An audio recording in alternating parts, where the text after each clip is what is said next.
Y les quiero aprovechar a darles las gracias primero por dar el tiempo de asistir a esta charla, también a las personas que están conectadas por Renata, porque digamos que el origen de esta charla ha sido el empezar a difundir o continuar difundiendo la metodología ágiles como una respuesta a los desafíos que encontramos hoy en los negocios, ¿sí?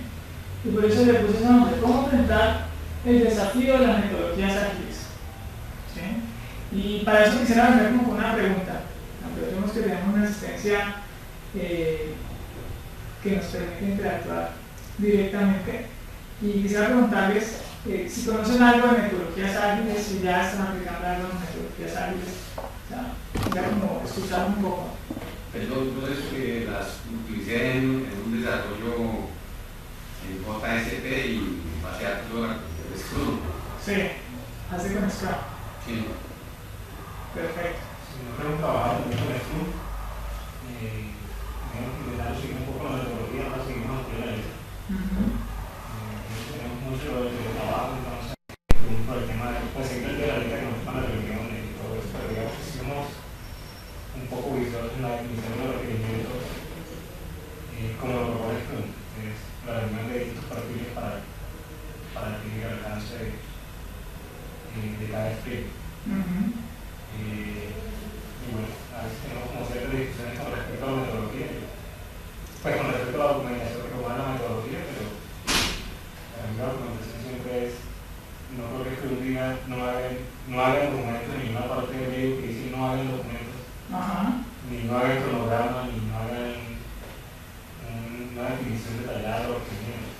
Sí. Hay otras personas que dicen que sí, pero yo normalmente ni una parte de eso que diga no me hagan un cronograma, todavía no lo consigo pues, como con esa parte. Pero bueno, eso es, sí la hemos empezado a aplicar, no al 100% de pronto, pero sí.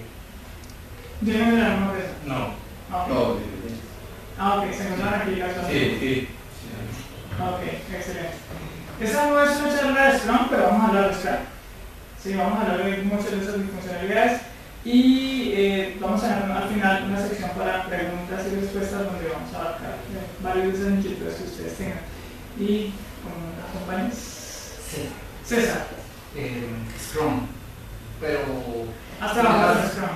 Sí. No he trabajado con Scrum, pero he estado muy pendiente y estoy al tanto de las metodologías de desarrollo ágil. Y digamos que no sé por qué Scrum ahora se volvió sinónimo de método de desarrollo o sea, como sinónimo de desarrollo de metodologías ágiles. Es lo único que les puedo decir.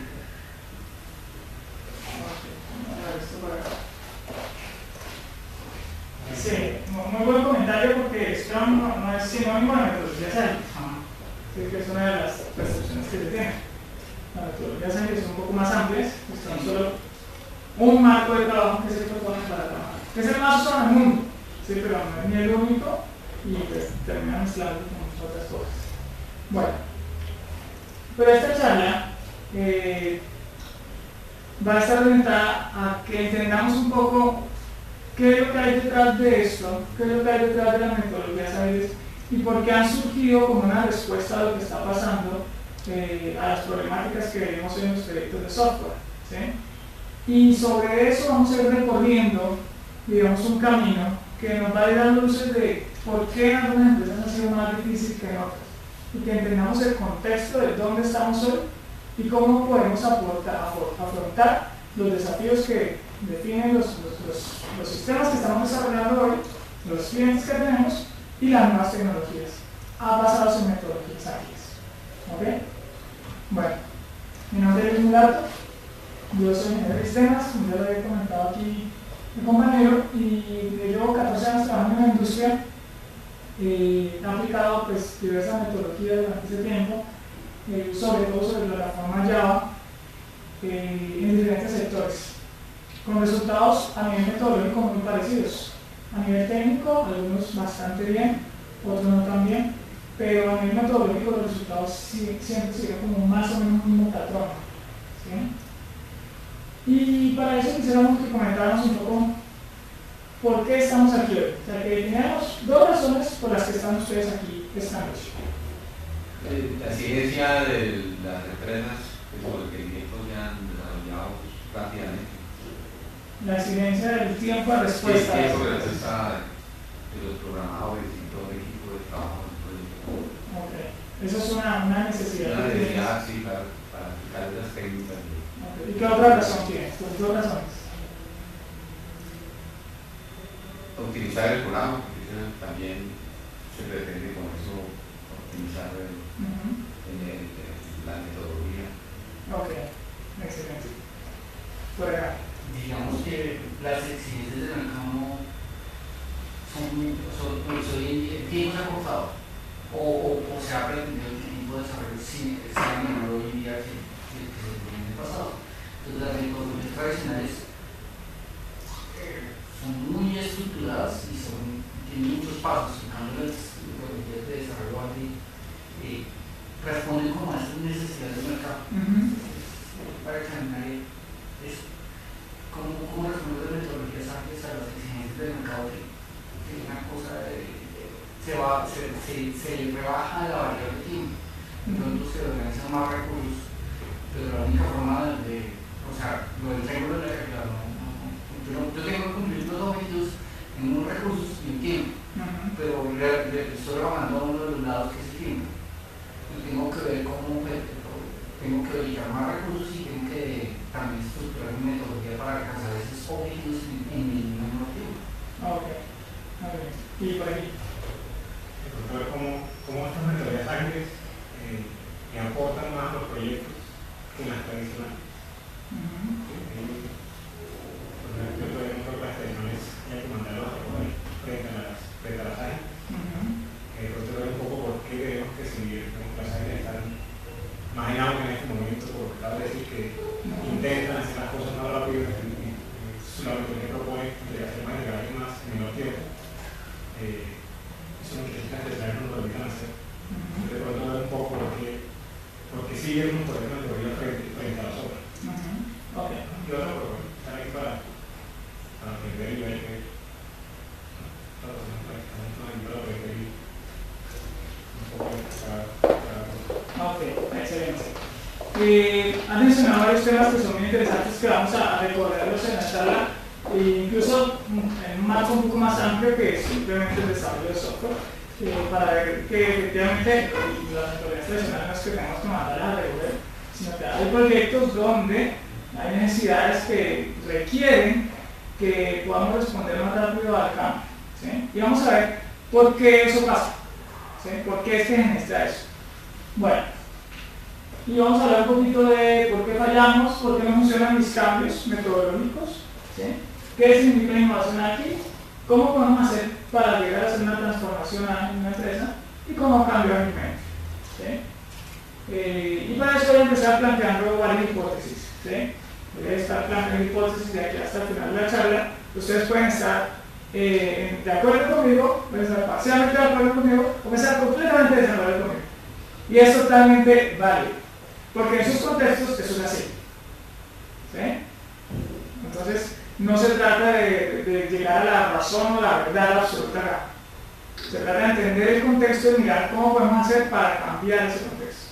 Entonces yo voy a plantear una hipótesis que es para lograr que una empresa sea eficiente, se deben alinear tres factores. Uno la estrategia, otro el liderazgo y otro la cultura. ¿Sí? Esto lo propuso William Snowden, un autor bastante reconocido, y precisamente vamos a hablar un poquito, esto lo propuso hace más de 20 años. ¿Sí? ¿Cómo las metodologías ágiles apoyan todo esto? Y se fortalecen si entendemos esto. ¿Okay? Por eso es que está ese triangulito en la mitad. Aquello como vamos a ver que ayuda a alinear esto, hace que florezca más esa eficiencia de la organización. Ok. Y lanzo una pregunta. ¿Por qué fallamos? ¿Por qué fallamos en nuestros proyectos actualmente? Los programas no se cumplen. Porque los programas no se cumplen, muy bien. ¿Y por qué no se cumplen los programas? De pronto a veces aspectos de licenciamiento o falta de organización de suficientes recursos. Ok, licenciamiento, falta de organización, falta de suficiente personal. Okay. Yo creo que los proyectos están fallando en cero. Por eso es causa de pronto una falta de detallar nosotros el alcance de los requerimientos. Muy general, pensando que están muy detallado. Y eso, cuando entra a desarrollar, como en su caso, sobre al momento de entregárselo al analista para revisarlo o al tester, se dan cuenta, o al usuario final, se dan cuenta que falta una cantidad de, pero es una serie de puntos que todos sabemos que dentro del trabajo siempre o que no nos sirve, o que le falta un pedazo. Bueno, eso es como un poco lo que voy a hacer de ahí para los, porque yo creo que es parte de lo que hace que seguramente hay otras también lo que han analizado es que no hay como un buen entendimiento entre los integrantes del grupo. Entonces no se puede hacer el engranaje y a veces hay ciertas como, digamos, como envidias, entonces se acostuma a hacer una cosa si le funciona, entonces de pronto todo el mundo busca su vida personal, buscan un objetivo común para hacer el desarrollo óptimo. Muy bien. Si yo soy el que hago eso, yo quiero sacar el texto, yo quiero ser el que demuestre que hice eso. Eso viene siendo de todo el grupo, entonces esta parte no permite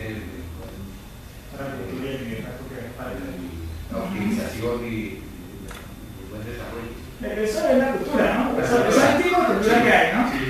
Ok, yo les hago una pregunta. ¿Cuál es la consecuencia que hay cuando paramos? El proyecto de software que perdemos todos Se pierde la ¿Cuál es la consecuencia? El producto no funciona. ¿Cuál es la consecuencia de eso? El cliente no queda satisfecho. El que no queda satisfecho. ¿Qué más?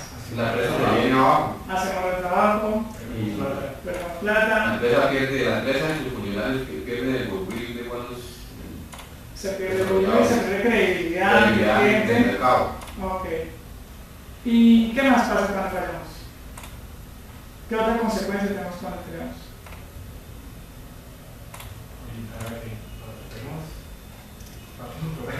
Devolvernos el trabajo, hacer el trabajo nuevamente. Ok. Pero miren que todo lo que han dicho ha tenido todas una consecuencia negativa frente a fallar. ¿Sí lo notan? Todo lo que dijimos sobre la falla fue malo. ¿Sí? El cliente nos cree, una cantidad de cosas más. Y yo ahí me devuelvo un poco y pregunto, ¿será que la falla en sí necesariamente tiene que tener consecuencias negativas? Sea el aprendizaje, pero... Sí, el aspecto de la lección anterior. Claro, aprendiste, ¿cierto? Si nos ponemos a pensar un poco cómo cuando nacemos, ¿cierto? Y cuando un niño nace y empieza como a levantarse y empieza a intentar caminar, ¿cómo lo hace? ¿Cuál es su estrategia? Caerse y aprender de lo que cayó y caerse. Una oportunidad tratar de ponerse en pie siempre, ¿no? Okay. ¿Quiénes tienen hijos acá? No, yo tengo 4 hijos. 4, o sea, tú eres experto en eso. Excelente. ¿Tú tienes hijos? ¿Tú? Ok, bueno, tienes 4 hijos. ¿Qué contexto rodea al niño para que pueda aprender a caminar? O sea, cuando se cae, ¿cuál es la reacción de ese contexto? El contexto son los papás, los primos, los tíos, todos los que saben caminar. ¿Cuál es la reacción ante esa caída? Los papás yo creo que están molestos porque el niño camine y el problema es que se le alienta al niño que haga lo, a pesar de que caiga muchas veces. O sea, si el niño se cae, pues todo el mundo empieza como que tranquilo, papi, levántese que no pasa nada, ¿cierto? Y el de los que caminan, a pesar de que cae muchas veces. Claro, y entonces empieza a caminar, y empieza a aprender a caminar. Y luego empieza a comer, ¿cierto? Y nos sentamos en la sillita y empieza el niño a comer. ¿Y qué pasa?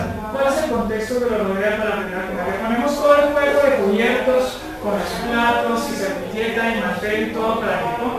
No, lo hace porque le da a la gente. Se olvida de la hora de comer y en base a eso aprende y el algoritmo. Ok. Eso es lo que pero observa que le ponemos todos los cubiertos que pondrían un adulto. El platico. Sí. Y es como que, mira, y le ponen una cuchara, ¿cierto? Y como que le ponen la cuchara y el niño mira la cuchara y dice, no, pero para qué quiero cuchara, tenemos acá los dispositivos buenísimos, ¿cierto? Y dice, no, yo lo pongo acá. Entonces poco a poco, no, mira, es que con la mano, sí, es más eficiente, pero mira, hay mucho desperdicio, mira que pegas, te ensucias. Entonces poco a poco el niño va aprendiendo de eso, ¿no? ¿Qué pasaría si el niño cada vez que regala la comida se le castigara, le dijera, no te voy a dar comida hasta que no comas bien? ¿O sí? ¿Cómo? Se traumatiza. O que cada vez que se cayera cuando está aprendiendo a caminar, digamos, no te caigas, tienes que aprender a caminar. La próxima vez te levantas, pero no te caes. ¿Se queda sentado toda la vida? No, se queda sentado, sí, porque no aprende. Entonces, observemos que la falla en sí no tiene una naturaleza negativa de facto. Entonces, ¿cómo empezamos ahí y terminamos en proyectos que cuestan muchísimos millones, que fallan y tienen una connotación negativa grandísima? Y entonces ahí empiezo a encontrar como un patrón, ¿no? Como que hay algo que está pasando en esos contextos de aprendizaje donde fallar es bueno y como que en los proyectos tradicionales no lo estamos tomando en cuenta. ¿Sí? Como que fallamos de otra forma y tiene una connotación negativa. Entonces vamos a hablar un poquito también de eso.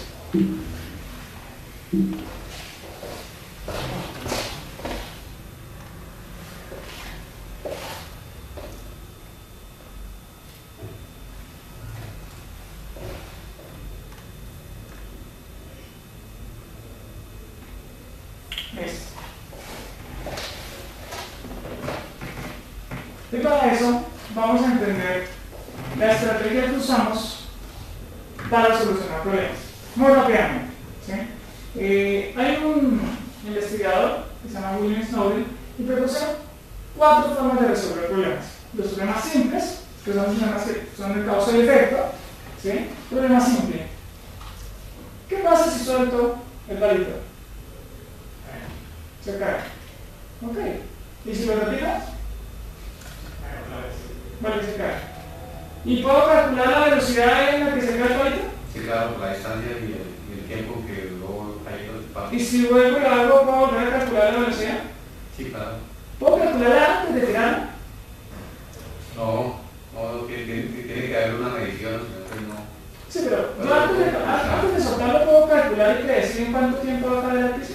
Ahí ya lo ves. Sería una predicción errónea, no es exacto, ya no está utilizando la paralela. Entonces, sí, debe considerar los factores que dice el compañero, la gravedad y la distancia. Y si los considero todos, podría llegar a una aproximación de cuánto se demora en caer. Yo creo que sería exacto. Pero muy aproximada. Sí, no, la raya es muy poquito. muy fácil. Entonces son los problemas simples. ¿Sí? Problemas en los cuales de las causas yo puedo predecir los efectos. Incluso antes de hacerlo, puedo categorizar. ¿Cierto? Luego hay los problemas complicados, donde la causa no me lleva directamente a un efecto. O sea, porque la causa no lleva a un efecto directo. ¿Sí? En los simples tenemos las mejores prácticas. Yo puedo incluso antes de lanzar el palito predecir con mucha exactitud cuánto va a llegar, cuánto se va a llegar a la mesa. ¿Sí? Ahí podemos tener problemas simples las mejores prácticas. En los problemas complicados podemos tener buenas prácticas. Esto es, imaginémonos que tenemos que irnos todos de aquí hasta el parque de la Cortés. Vamos a ver cuánto demoramos. Sí, claro, midiendo el tiempo y la distancia. Sí, ok. Más o menos. Pero ¿qué pasa si saliendo nos damos cuenta que el vigilante está en el parqueadero abriendo un carro? ¿Sí? Entonces podemos haber hecho un supuesto acá de que sí podemos saber, salimos directo y resulta que no salimos directo. Entonces como que no tenemos un paso directo al efecto, sino que podemos dar vueltas, unas cuantas vueltas, pero seguro que llegamos, ¿no? O sea, que si lo que iba a llegar ahora, seguro que esta noche llegamos, ¿no? Si no me pero a pesar de las variables, puedo predecir con un cierto rango de precisión que puedo llegar. ¿Sí? Esos son los problemas complicados. Y para eso puedo tener buenas prácticas. Entonces, buenas prácticas, puede ser, no, pues primero me aseguro que el vigilante esté ahí para abrir la puerta. Y si voy a volver a repetir el ejercicio, pues vuelvo y me aseguro. Yo creo que funciona. ¿Sí? Ese es un problema complicado. Luego hay los problemas complejos, donde a partir de la causa me cuesta un poco más predecir el efecto.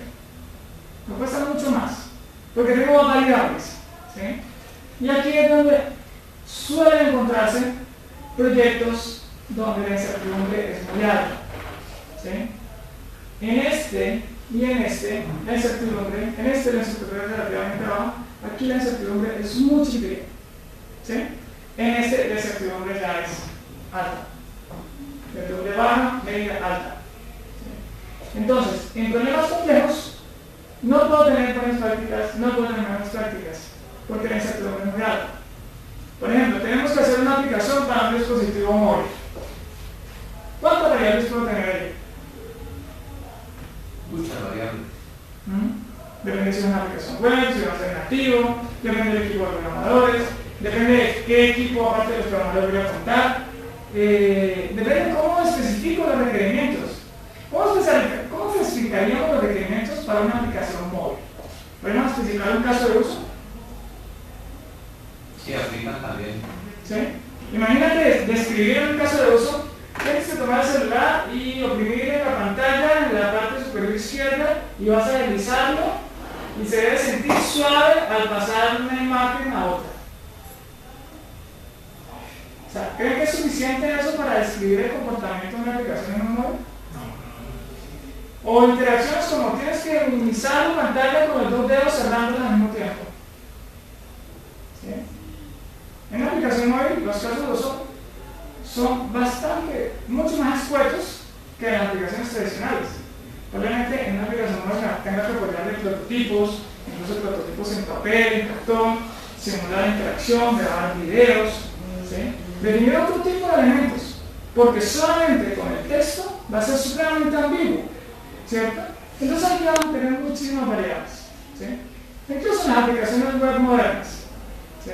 Tenemos estos son como la capa, ¿no? Porque tienes aparte de varias marcas, varios tamaños de pantallas, tienen muchos elementos adicionales, aparte de la seguridad, ¿no? Los datos, ¿no?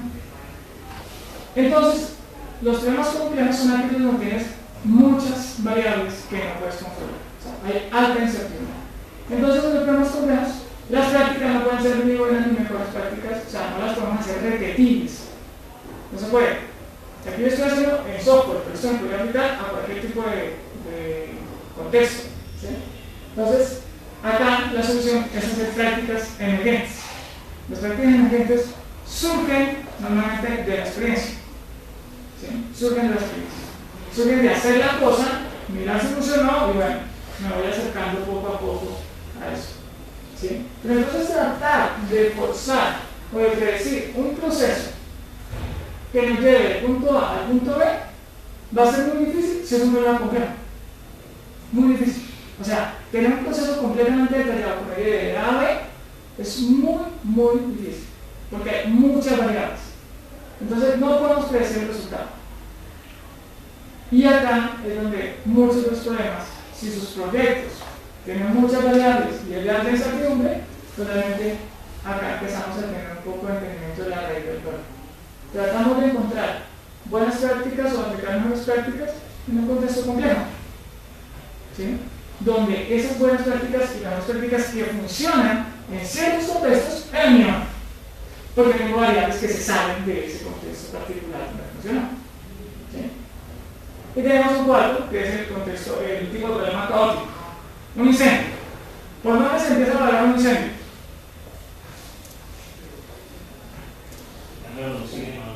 ¿Pero por dónde?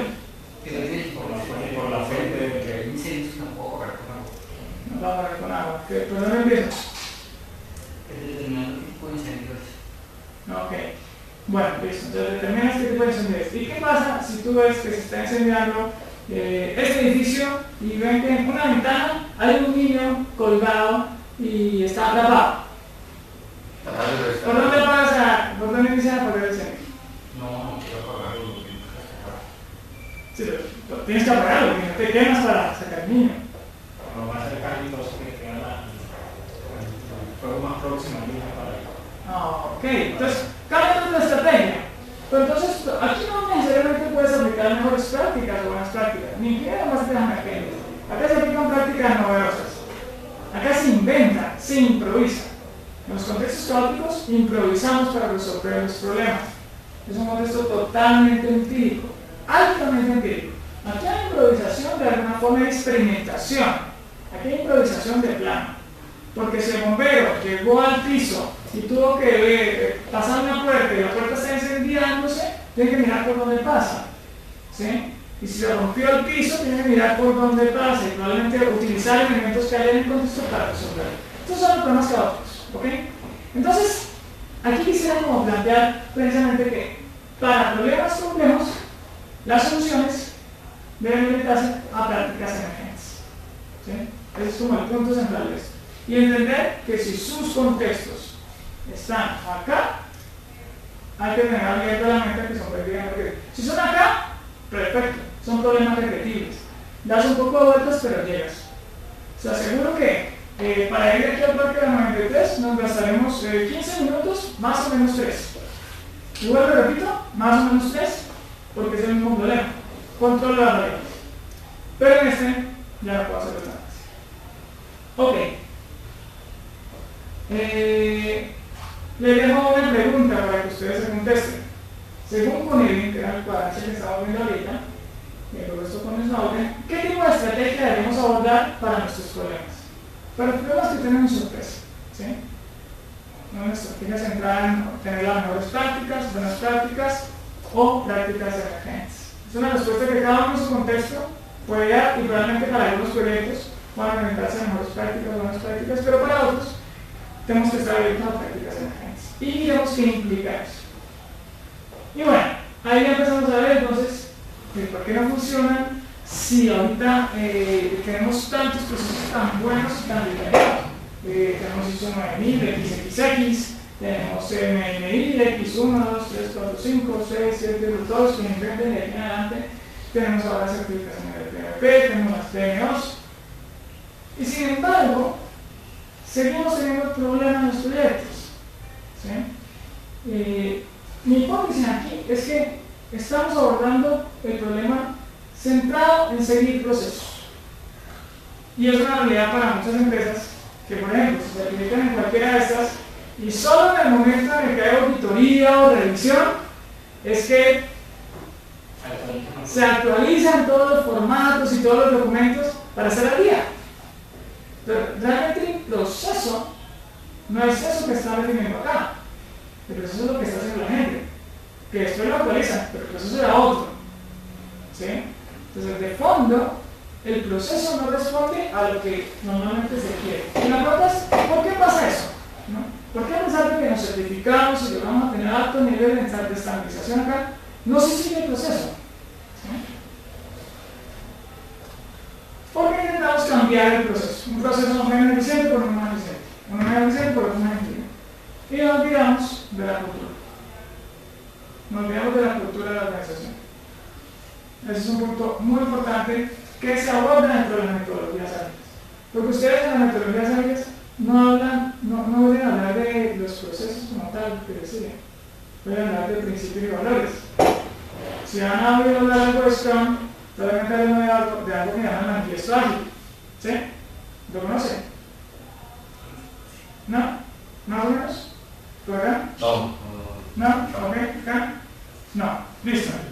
Hacer Scrum, hacer este programa, hacer el Kama, cualquier metodología, sin entender de fondo qué es lo que se busca con eso, que es el manifiesto ágil,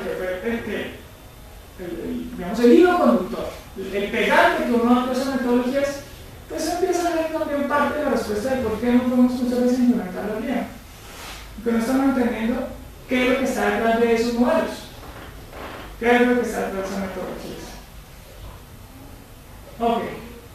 Y aquí vamos a hablar un poquito de las estructuras organizacionales. Vamos a hablar de por qué tipo de empresa nos vamos a encontrar normalmente qué tipo de cultura nos vamos a encontrar en una empresa. ¿Sí? Y vamos a utilizar una clasificación que hizo un ministerio que se llama William Snyder, y vamos a plantear que hay 4 tipos de culturas organizacionales. Y no es que sean todo o nada, son sesgos. Hay un sesgo fuerte por una, por otra, por otra. ¿Okay? Y el primero de las culturas orientadas al control. ¿Sí? Culturas orientadas al control como las fuerzas militares, la cadena de mando. ¿Cierto? Hacemos lo que mi general dice. ¿Sí? Y eso es lo que se cumple. ¿Sí? Hay una jerarquía claramente establecida. ¿Sí? En este tipo de cultura se es exitoso si tenemos el control. ¿Sí? Es una cultura que busca el control. El control es su forma de medir el grado de éxito.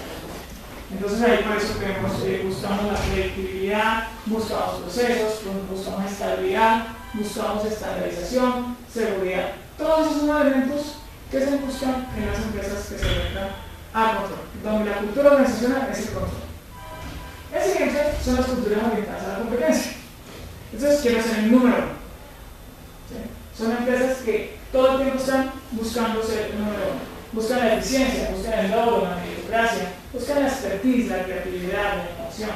¿Sí? Son exitosos si son los mejores. Es otro tipo de cultura organizacional. Aquí no importa tanto el proceso como ser el número uno. ¿Sí? Ser innovadores. Y ahí encontramos pues, casos típicos de muchas empresas a nivel mundial referentes que claramente están acá, ¿no? Que quieren por todos los medios ser el número uno. Incluso a costa de cualquier cosa. Es como ya el lado negativo de querer ser una empresa orientada a la competencia. No importa cómo, quiero seguir siendo el número uno. Luego vienen las culturas orientadas al crecimiento. ¿Sí? Esas culturas son un poco distintas. ¿Sí? Somos exitosos si hacemos que la gente crezca. ¿Sí? Si hacemos que la gente crezca a nuestro alrededor.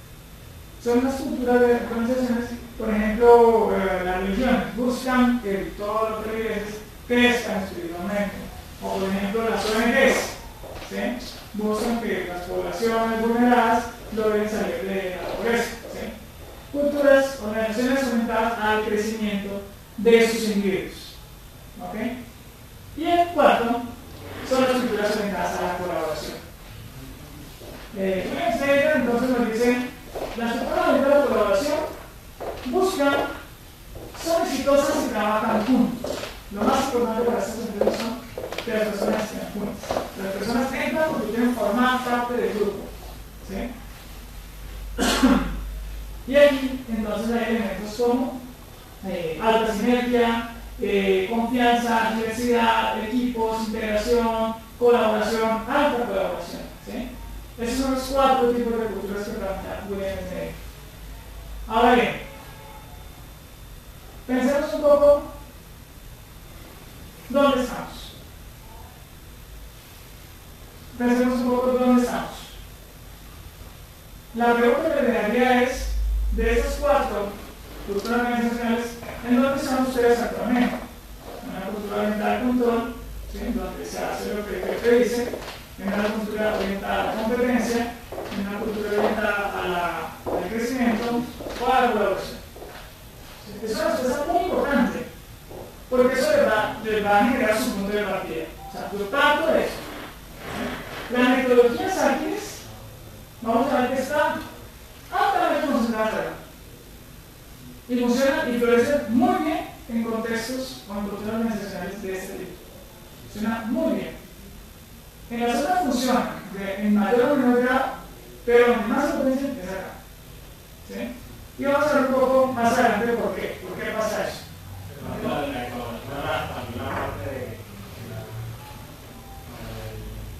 Crecimiento. Vamos a ver. Bien. Varios elementos ahí interesantes. De hecho, en una organización no es que haya una sola. Pero es interesante que en sus empresas, mañana, pudieran hacer una encuesta. ¿Sí? Secreta o pública, como quieran, donde la gente se evalúe y les conteste a ustedes. Muchos gerentes se sorprenden cuando hacen esto en sus empresas y se dan cuenta de que pensaban que estaban en un cuadrante y estaban en otro. Y la gente dice, estoy en otro. O sea, wow, eso no era lo que yo me esperaba. ¿Sí?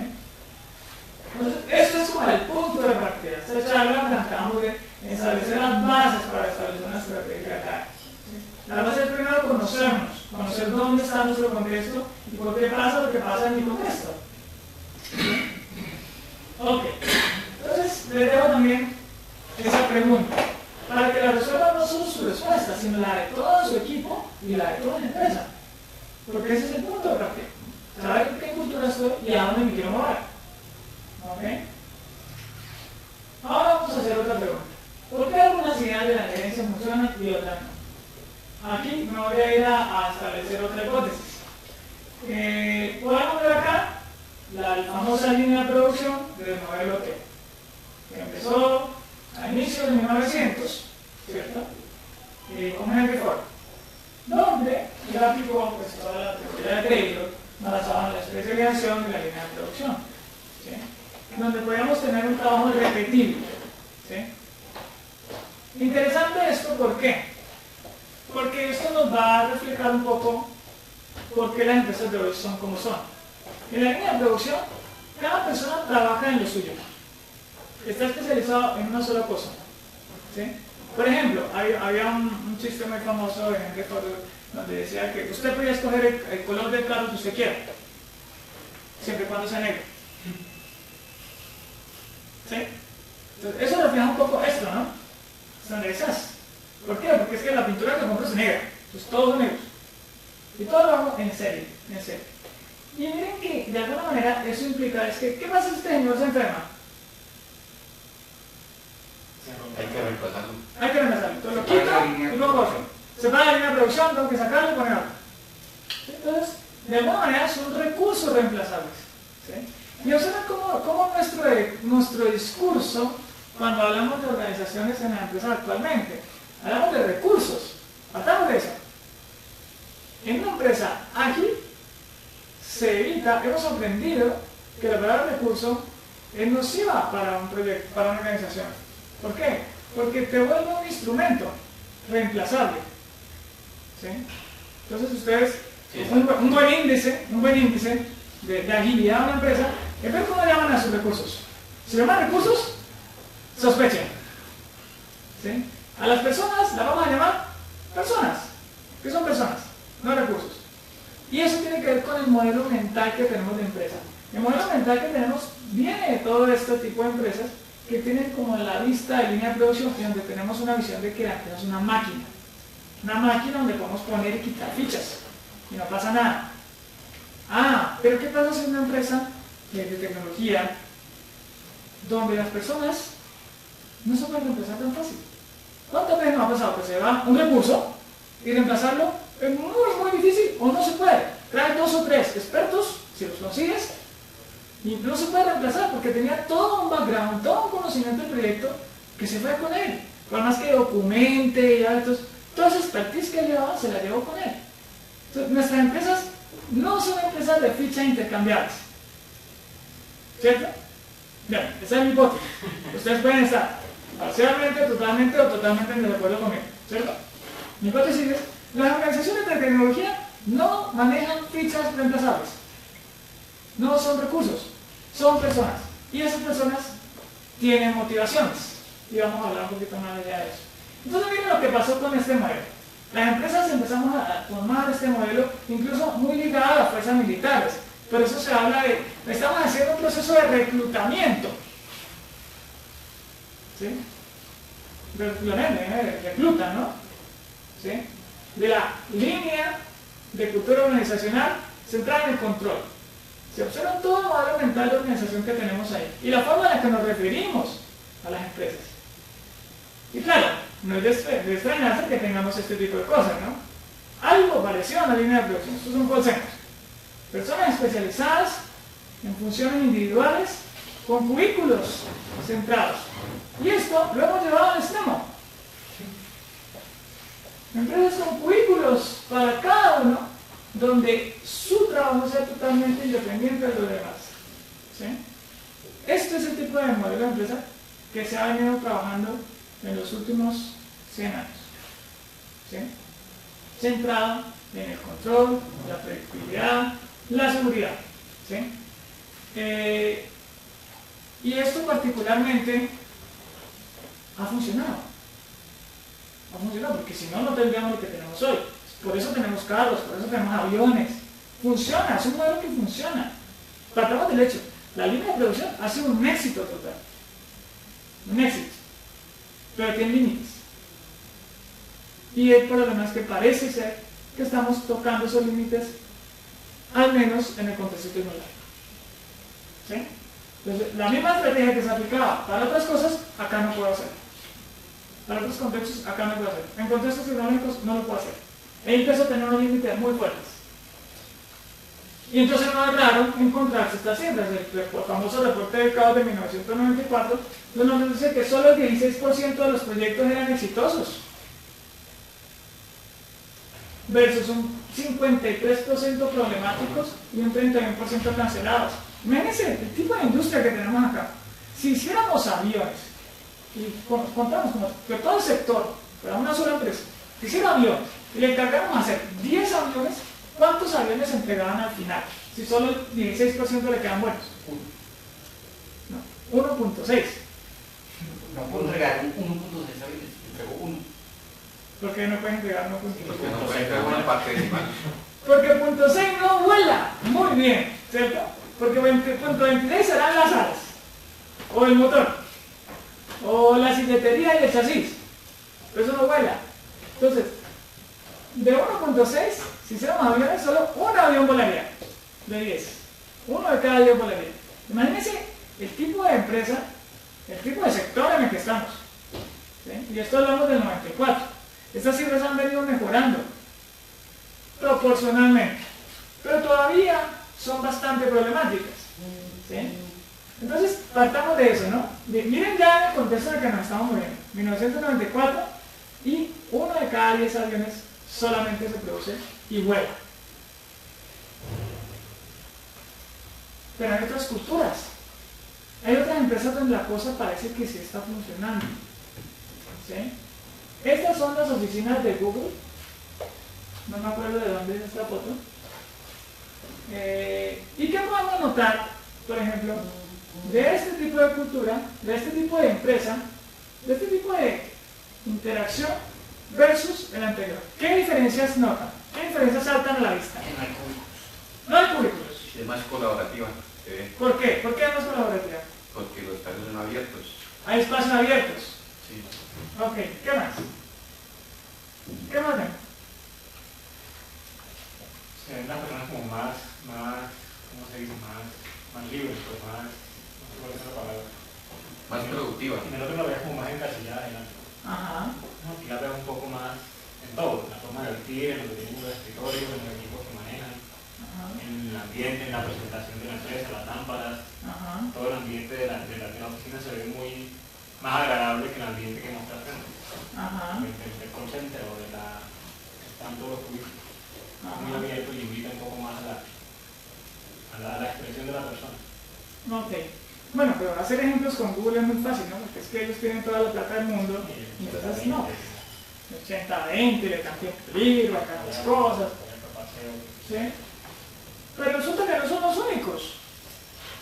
Y resulta que hay varias empresas que están haciendo lo que hace Google y no empezaron como Google. De hecho, Google no empezó así.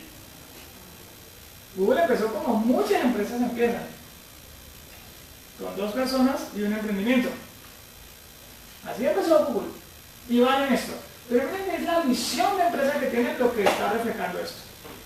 Hay unas empresas que empezaron pequeñitas y terminaron en el call center, en el sistema grandote lleno de cubículos. Estos terminaron en otra cosa. La pregunta es ¿por qué? ¿Qué tipo de cultura estuvo debajo de esto que fomentó esto? ¿Ok? Y les voy a mostrar un video de una empresa que no es Google. Y me parece bien interesante. Yo quisiera que me dijeran ¿qué hace esta empresa? Piñatas. ¿Qué hace esta empresa? Puede ser desarrolladores. Desarrolladores. Ok. ¿Qué hace esta empresa?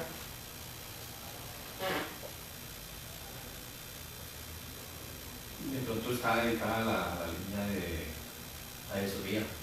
Asesoría. Bueno, miremos un poco qué es lo que hacen estos señores.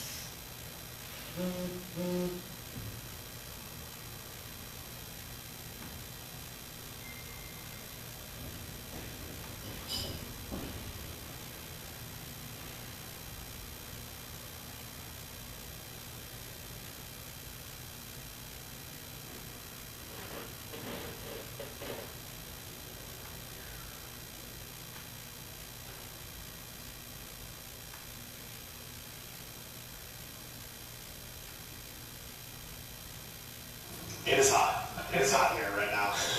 Hey, what's going on? It's Chris Alicia.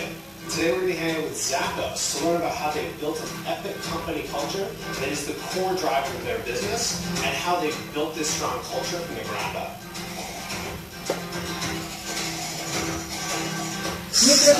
Always talk about work-life separation or work-life balance.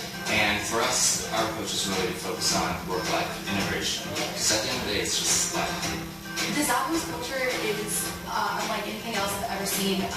We joke that it's happier than Disney. It's like a family. It's like this big family. And we're happy to see each other. We come to work. We enjoy it. And we have fun here. Company culture is our main business strategy. It's the #1 priority of the company. I think that we've always felt that competitors could copy our selection, they can copy our shipping, but one thing that could never be copied was our company culture. From the very beginning, Fred and I interviewed every single person, but our criteria was really would we want to go grab a drink with this person, even if we weren't in business together.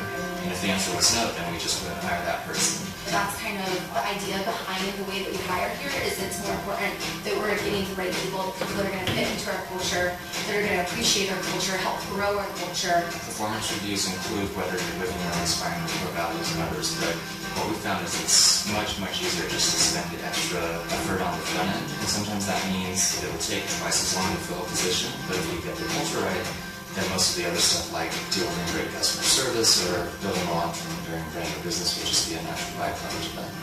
How are you contributing to the culture? Are you going outside your department and making friends outside your department? These are things that you actually get scored on in order to get promoted. When you grow like we've grown throughout the years, and you have so many new employees, they're responsible for creating this culture, maintaining it, and making it better. We're allowed to feel free to say, hey, you know what would be fun if we all went for a hike? Cool, plan it, do it. That's something that they really stress too, is it's all up to everyone to scale this culture and to grow with the company as the company gets bigger. You know, Tony, these guys figured out a long time ago that you actually can get your work done, be focused, but you can also, you know, be happy and have fun while you're doing that. I know.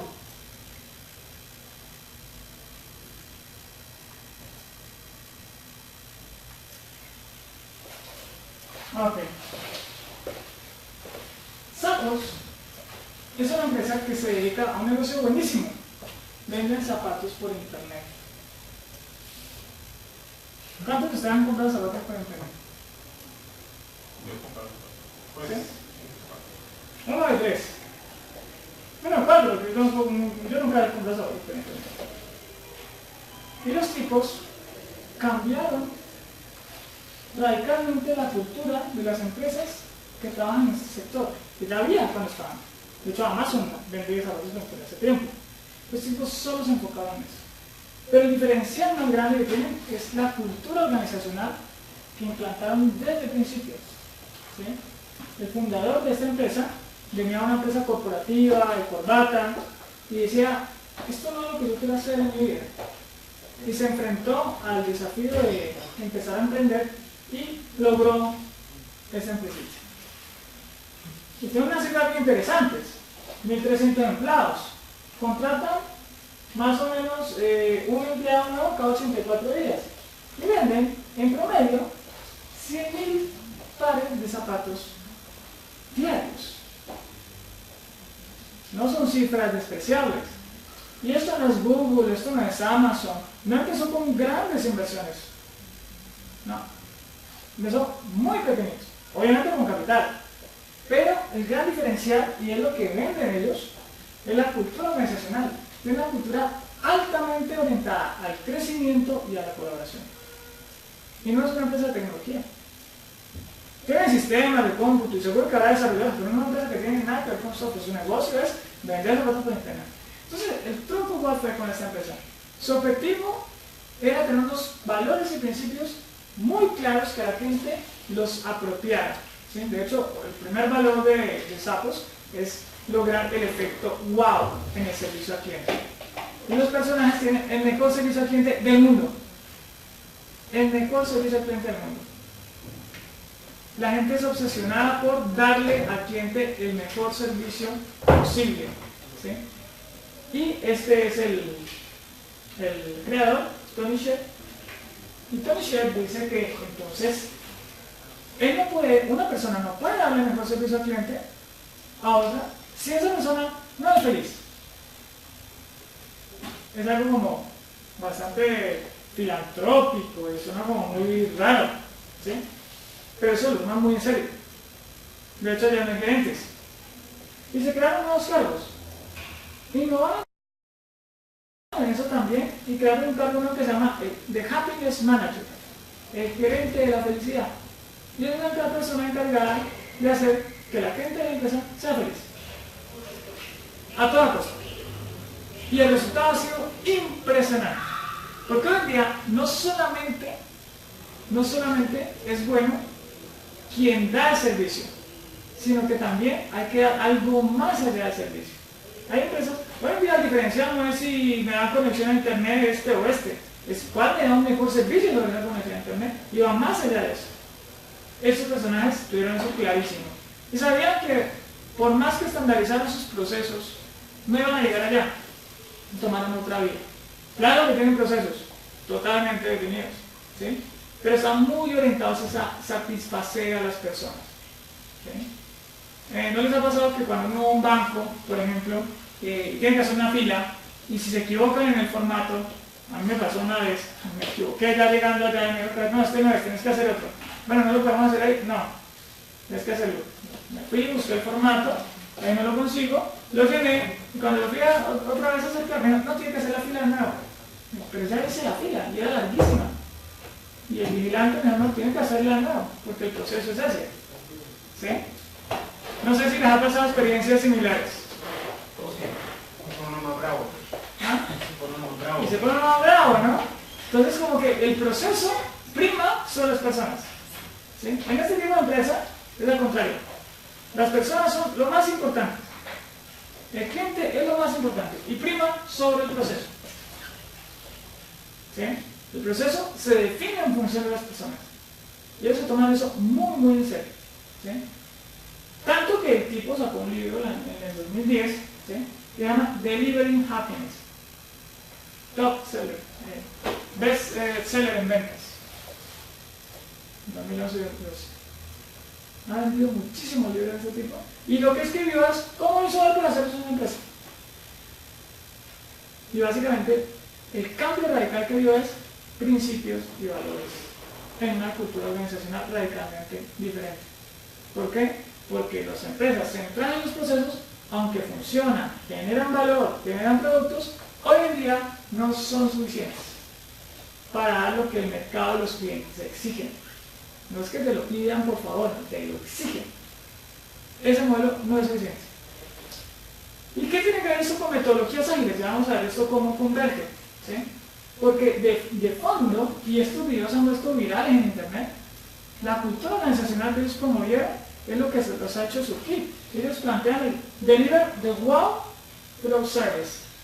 El wow es hacer que el cliente diga, wow, esto es lo máximo. O sea, ¿sos capaz de mandarme la caja del zapato que quiero con el moño verde que quiero a mi sobrinita que está en Australia? Sí. Lograr el wow service, the wow sensation a través del servicio. Y ahí ya empezamos a tener algunas luces, algunas respuestas de por qué algunas ideas de la gerencia funcionan y otras no. Y voy a retomar otra vez de nuevo a William Snyder, ¿sí? Y él da una razón, da varias razones. Yo me voy a quedar con la primera, porque él define toda organización como fundamentalmente un organismo social vivo. En otras palabras, es una organización compuesta por personas. Y eso lo extrapola precisamente a que quienes se alineen su estrategia, ¿sí?, a entender cómo es que esto es un organismo social vivo y no una máquina, que era el modelo de la línea de producción, ahí va a haber cambios. ¿Sí? Ahí va a haber un cambio fundamental, un cambio de base, ¿sí?, que hace que, por ejemplo, en algunas empresas sea muy fácil adaptar metodologías ágiles y en otras sea muy difícil.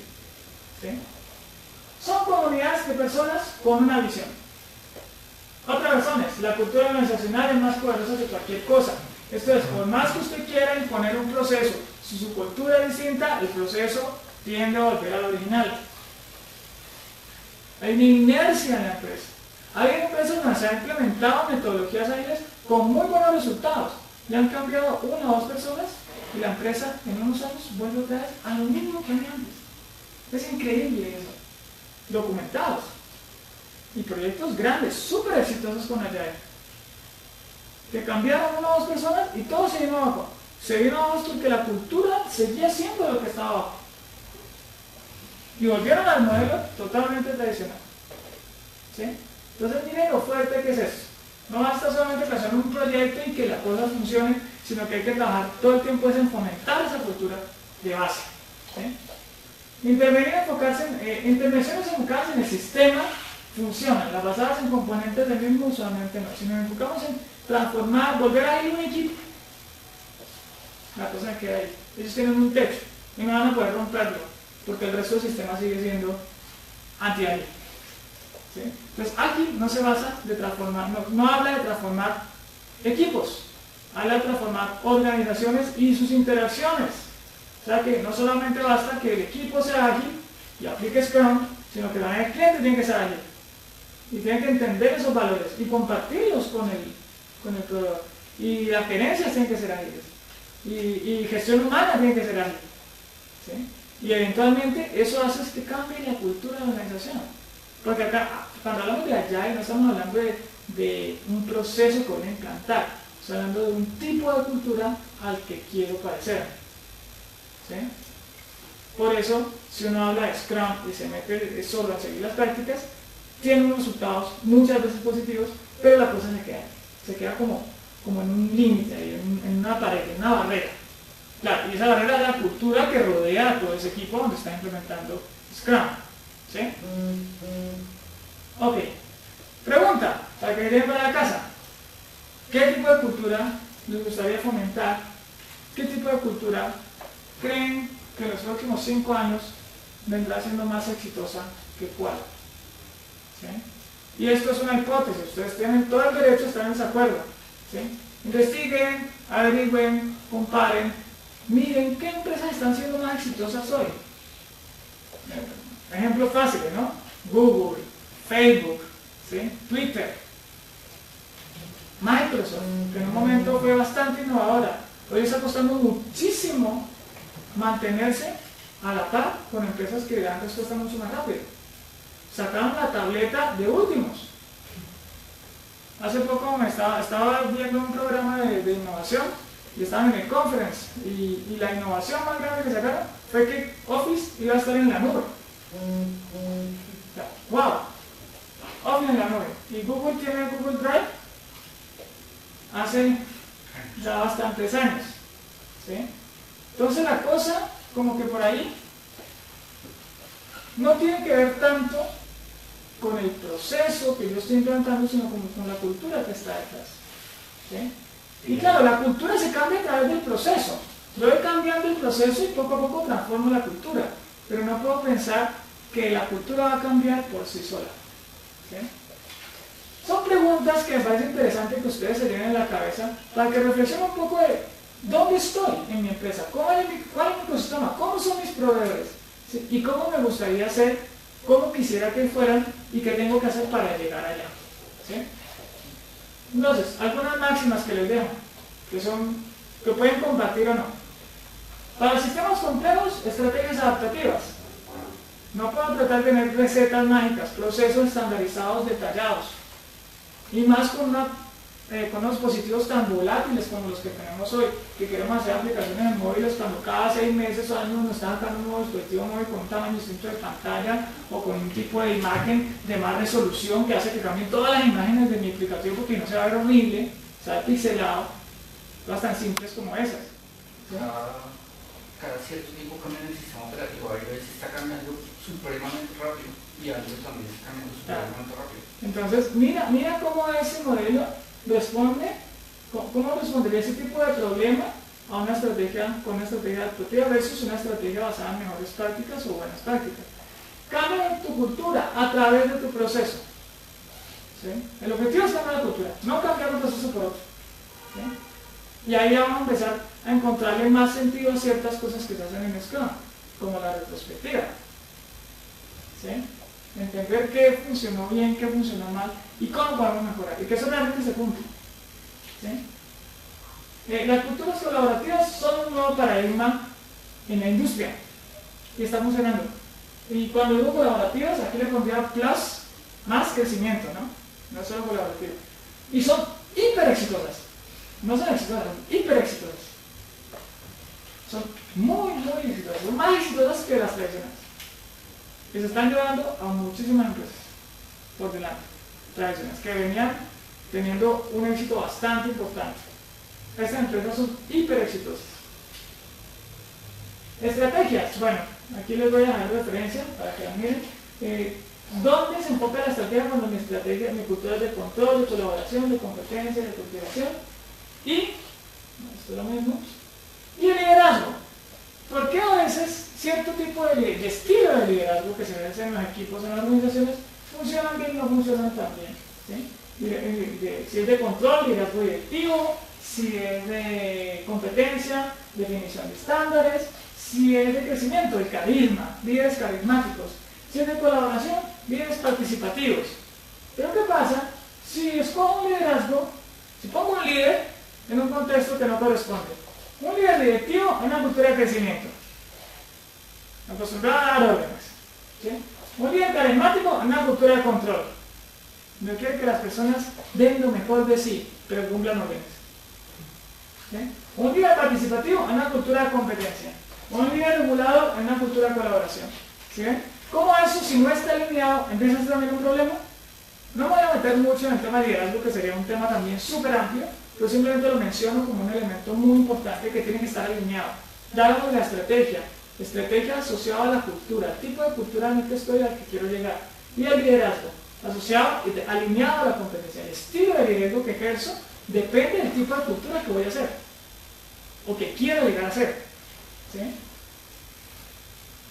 Identifica su cultura. Y ya, incluso muchas empresas dicen, lo hemos probado todo. El manifiesto ágil, Scrum, Stream Programming, prácticas, técnicas, hemos hecho de todo y la cosa todavía como que no funciona. Ahí ya podemos empezar a encontrar respuestas. ¿Sí? Por la inercia de la cultura. La cultura arrasa con todo. Si no cambiamos la cultura, si nuestro foco no es entender cuál es nuestra cultura, cambiar nuestra cultura, por más que implementemos Scrum, siguiendo la ceremonia y todo eso, si lo dejas solo, el arbolito vuelve para el otro lado, porque su contexto es así. Y si miramos las metodologías ágiles, vamos a encontrar que están muy alineadas en esta parte y con un componente también fuerte de competencia, pero que está ligada a la colaboración. ¿Sí? Les doy algunas barreras de adopción ágil. El principal obstáculo para una estrategia agile es la habilidad de cambiar la cultura de la organización, 52%. Esto es una encuesta que se hizo en Version 1 en el 2011. 52%. O sea, la mitad del problema es cambiar la capacidad de cambiar la cultura. Después viene tener las personas correctas, generar resistencia al cambio, etc. Pero el principal problema que todos identifican es la habilidad para cambiar la cultura. Y la cultura hoy en día no se cambia simplemente definiendo tan solo un proceso. También hay que entender qué motiva a las personas. Por ejemplo, si sus empresas, pregunta, ¿en sus empresas tienen personas menores de 30 años? Sí. ¿Sí? Ok. ¿Menores de 25? Sí, con todas las personas secretarias, cargos Ok. ¿Y qué va a pasar en 5 o 10 años? ¿Qué tipo de personas vamos a empezar a contratar en estas empresas? En la medida que las empresas de tecnología siguen creciendo, pero no necesariamente vamos a tener que vamos a poder contratar a personas que tengan mayor edad. Van a ser cada vez más difíciles. Vamos a tener a contratar personas cada vez más jóvenes. Y los jóvenes de hoy son muy distintos a los que teníamos hace 10 años, o hace 20 años, o hace 30 años. Claro, muy distintos. Ya no les interesan las cosas. Por ejemplo, hoy en día usted contrata a una persona que dice, tiene que entrar a las 7 de la mañana, hay gente que dice, Se va. está loco, Ponte corbata. no sé, o ponte corbata, córtate el pelo. ¿Por qué me va a cortar el pelo? Se van, ¿sí? Y seguro que hay 10 empresas que están esperando por contratarlo. Y no tiene que ser experto, ni ser el mejor en su área. Y más si es en tecnología. Y más si tiene habilidades medias de programación. Es el bien más preciado hoy en día de una empresa de tecnología. ¿Sí? Entonces hay que entender la cultura, cómo la alineamos a los motivadores. Daniel Pink, que es un autor que tiene un video muy interesante, les dejo el link ahí para que lo puedan después, habla que hoy en día las personas tienen 3 motivadores fundamentales. Uno es la maestría, volverse muy bueno en una cosa. Si quieres tener una persona motivada, haz que dentro de tu empresa tengan la oportunidad de volverse muy bueno en algo. Muy bueno. Y que lo tenga claro. Autonomía. Que tenga control de lo que hace. Que sea responsable de lo que hace. ¿Sí? Que pueda definir también el rumbo de lo que está haciendo. En qué proyectos quiere involucrarse. ¿Sí? Tener a las personas correctas para que esto se pueda dar. Y propósito. Propósito tiene que ver con que lo que hagan tiene un sentido para esa persona. Y yo le digo por experiencia propia, encontrar el sentido muchas veces en proyectos de tecnología es muy difícil. Por cosas tan simples como que muchas veces los programadores ni siquiera conocen a los usuarios de sus aplicativos. Nunca. Yo era en una empresa donde había un problema terrible con la empresa y con el sistema, estaba en producción. Y el cliente me decía, pero venga, acompáñeme a la tienda porque quiero que usted mire allá el problema. Me decían en los proyectos, no, el problema está atrasado. Resolver bugs. Y resolvía bugs sin entender que lo que estaba haciendo, qué impacto tenía ya en el negocio. ¿Sí? Y no hay que pensar en propósitos incluso súper sofisticados. Es que estás en Google, estamos cambiando el mundo. No. Muchas empresas encuentran propósito en satisfacer a sus usuarios, en darle un buen servicio a sus usuarios. Y eso empieza acercando a las personas. ¿Sí? Haciendo que el equipo de programadores, de analistas, conozcan a sus clientes, a sus usuarios finales, y se sensibilicen ante esa realidad que ellos tienen. Y sepan que eso les va a resolver un problema. Y cuando le entregan algo, les están generando valor a ellos. No es simplemente un acta o un correo electrónico que se va, sino que es un encuentro donde las personas están juntas, donde el usuario le dice al equipo de desarrollo, es que esto no funciona. ¿Ustedes les ha pasado que han implementado cosas que los usuarios no usan? ¿No? Cosas, funcionalidades, que los usuarios no usan. ¿Y por qué? Porque estaba en el plan. Porque es que el contrato dice que tenemos que implementar A, B, C y D. ¿Sí? Pero si el usuario no lo usa, ¿tiene sentido eso? No, pues ahí sí vaya de planeación desde un principio con el análisis, porque si el análisis funciona. Claro, pero ¿cómo es tu contexto? Cuando hablas de falla de planeación, estás partiendo del supuesto que podías haber hecho una predicción antes de empezar el proyecto. Y por más que haces, mira el patrón que seguimos, ¿no? Y tratamos de hacer análisis súper fuertes desde antes. Y siempre decimos, no, pero es que debemos haber hecho el análisis bien. ¿Sí? Y la respuesta es, no, pero es que si hubiéramos hecho eso bien desde el principio, y de pronto la respuesta no es, si lo hubiéramos hecho bien. Y en esto puedes estar en desacuerdo conmigo. Ese rol de funcional del cliente. Claro, pero de pronto el problema es que es muy difícil predecir eso. Por eso hablamos de los sistemas complejos y donde las prácticas son emergentes, donde el conocimiento se descubre en la medida que lo voy haciendo y lo voy mostrando al usuario. ¿Sí? No significa que sea mal funcional. Les voy a poner un ejemplo. Imagínense que tenemos acá al campeón mundial de ajedrez. Señor aquí donde lo ven, es el campeón mundial de ajedrez. Y el señor acá, el contrincante. ¿Me parece su nombre? Andrés. ¿Y el tío? César. César es el campeón mundial de ajedrez. Tú le preguntas a César, César, ¿en cuántas jugadas le haces marca al señor? Bueno. En 50 jugadas. Listo. Entonces el señor empieza el partido y empiezan a jugar. ¿Sí? Y de repente el Señor, en un momento de inspiración y de infinita inocencia, mueve a un peón a una posición tal donde toda tu estrategia para dar mate en 50 jugadas se desbarata. Uy, no. Y ya no le haces mate en 50 jugadas. Así sea en 51 o en 60, no importa. ¿Significa eso que el Señor es mal jugador de ajedrez? ¿Por qué? Si no cumplió con lo que había hecho.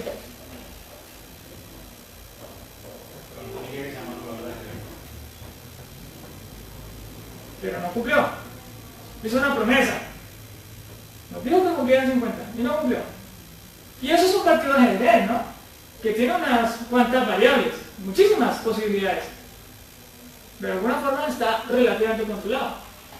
Entonces, ¿por qué aceptamos que el Señor, si es el mejor jugador de ajedrez, se puede equivocar en hacer una predicción de ese tipo? No aceptamos que en un contrato haya cosas que puedan cambiar, o que puede que no hayan sido bien definidas desde el principio, porque no se podía saber eso, o porque no hubo tiempo suficiente, o porque había tantas variables que no podemos controlarlas todas, ¿cierto? Entonces, ahí hay un problema de fondo. Creemos que podemos predecirlo.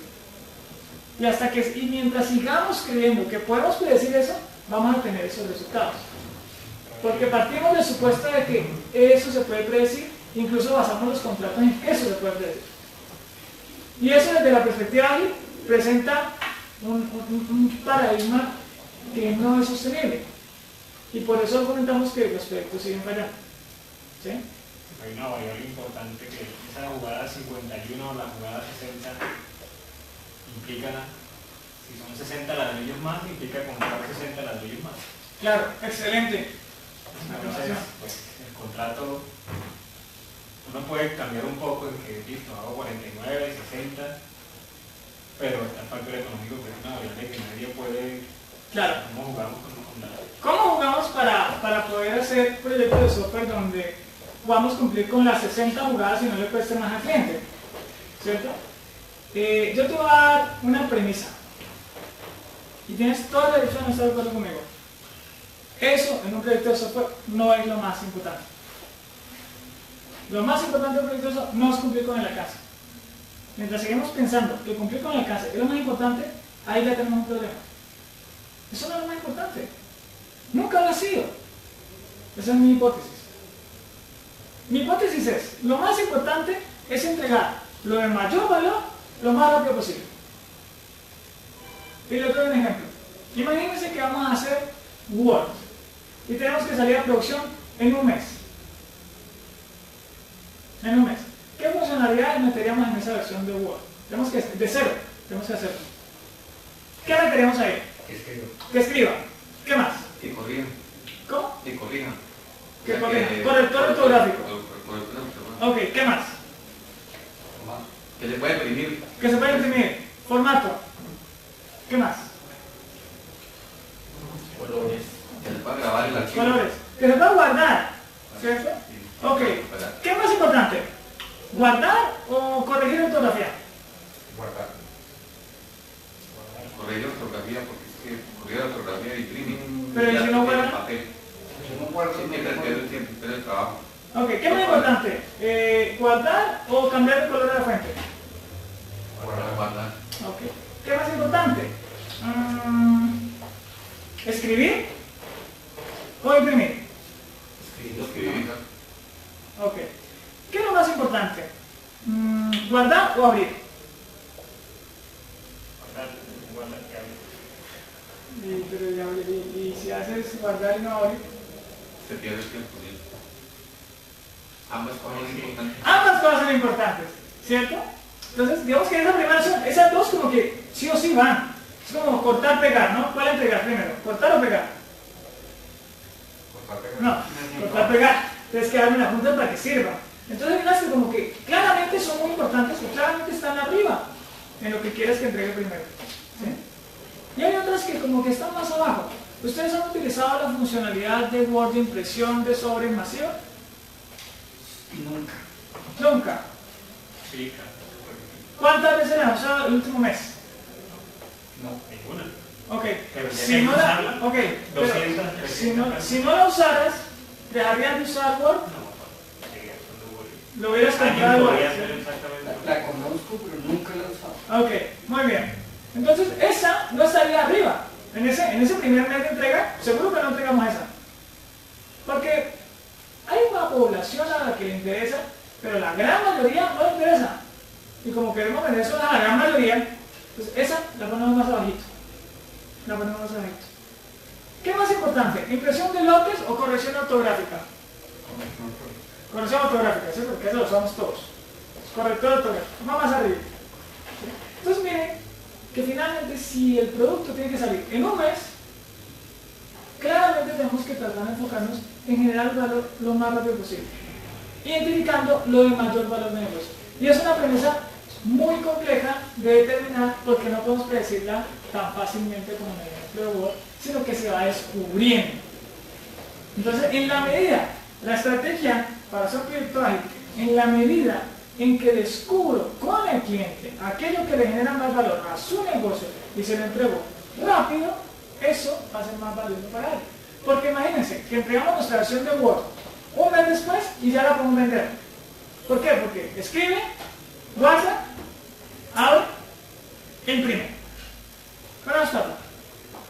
Y si salimos primero, seguro que empezamos a ganar un mercado que todavía no ha salido a producción. Word 1.0. Word 1.0. Pero sigue siendo más costoso. Pero entregaste solo una parte. No se trata, yo entiendo que hay que generar valor y entregar lo que genere valor en los productos. Sí. Eso no hay discusión alguna para que el proyecto sea exitoso. Sí. El cliente tiene que entender que yo le entrego el imprimir, el guardar, el abrir, el cortar, pegar esas 5 y ahí tiene su producto y todos al mes somos felices. Sí. El ministerio tiene 100 millones de pesos para hacer Word. Sí.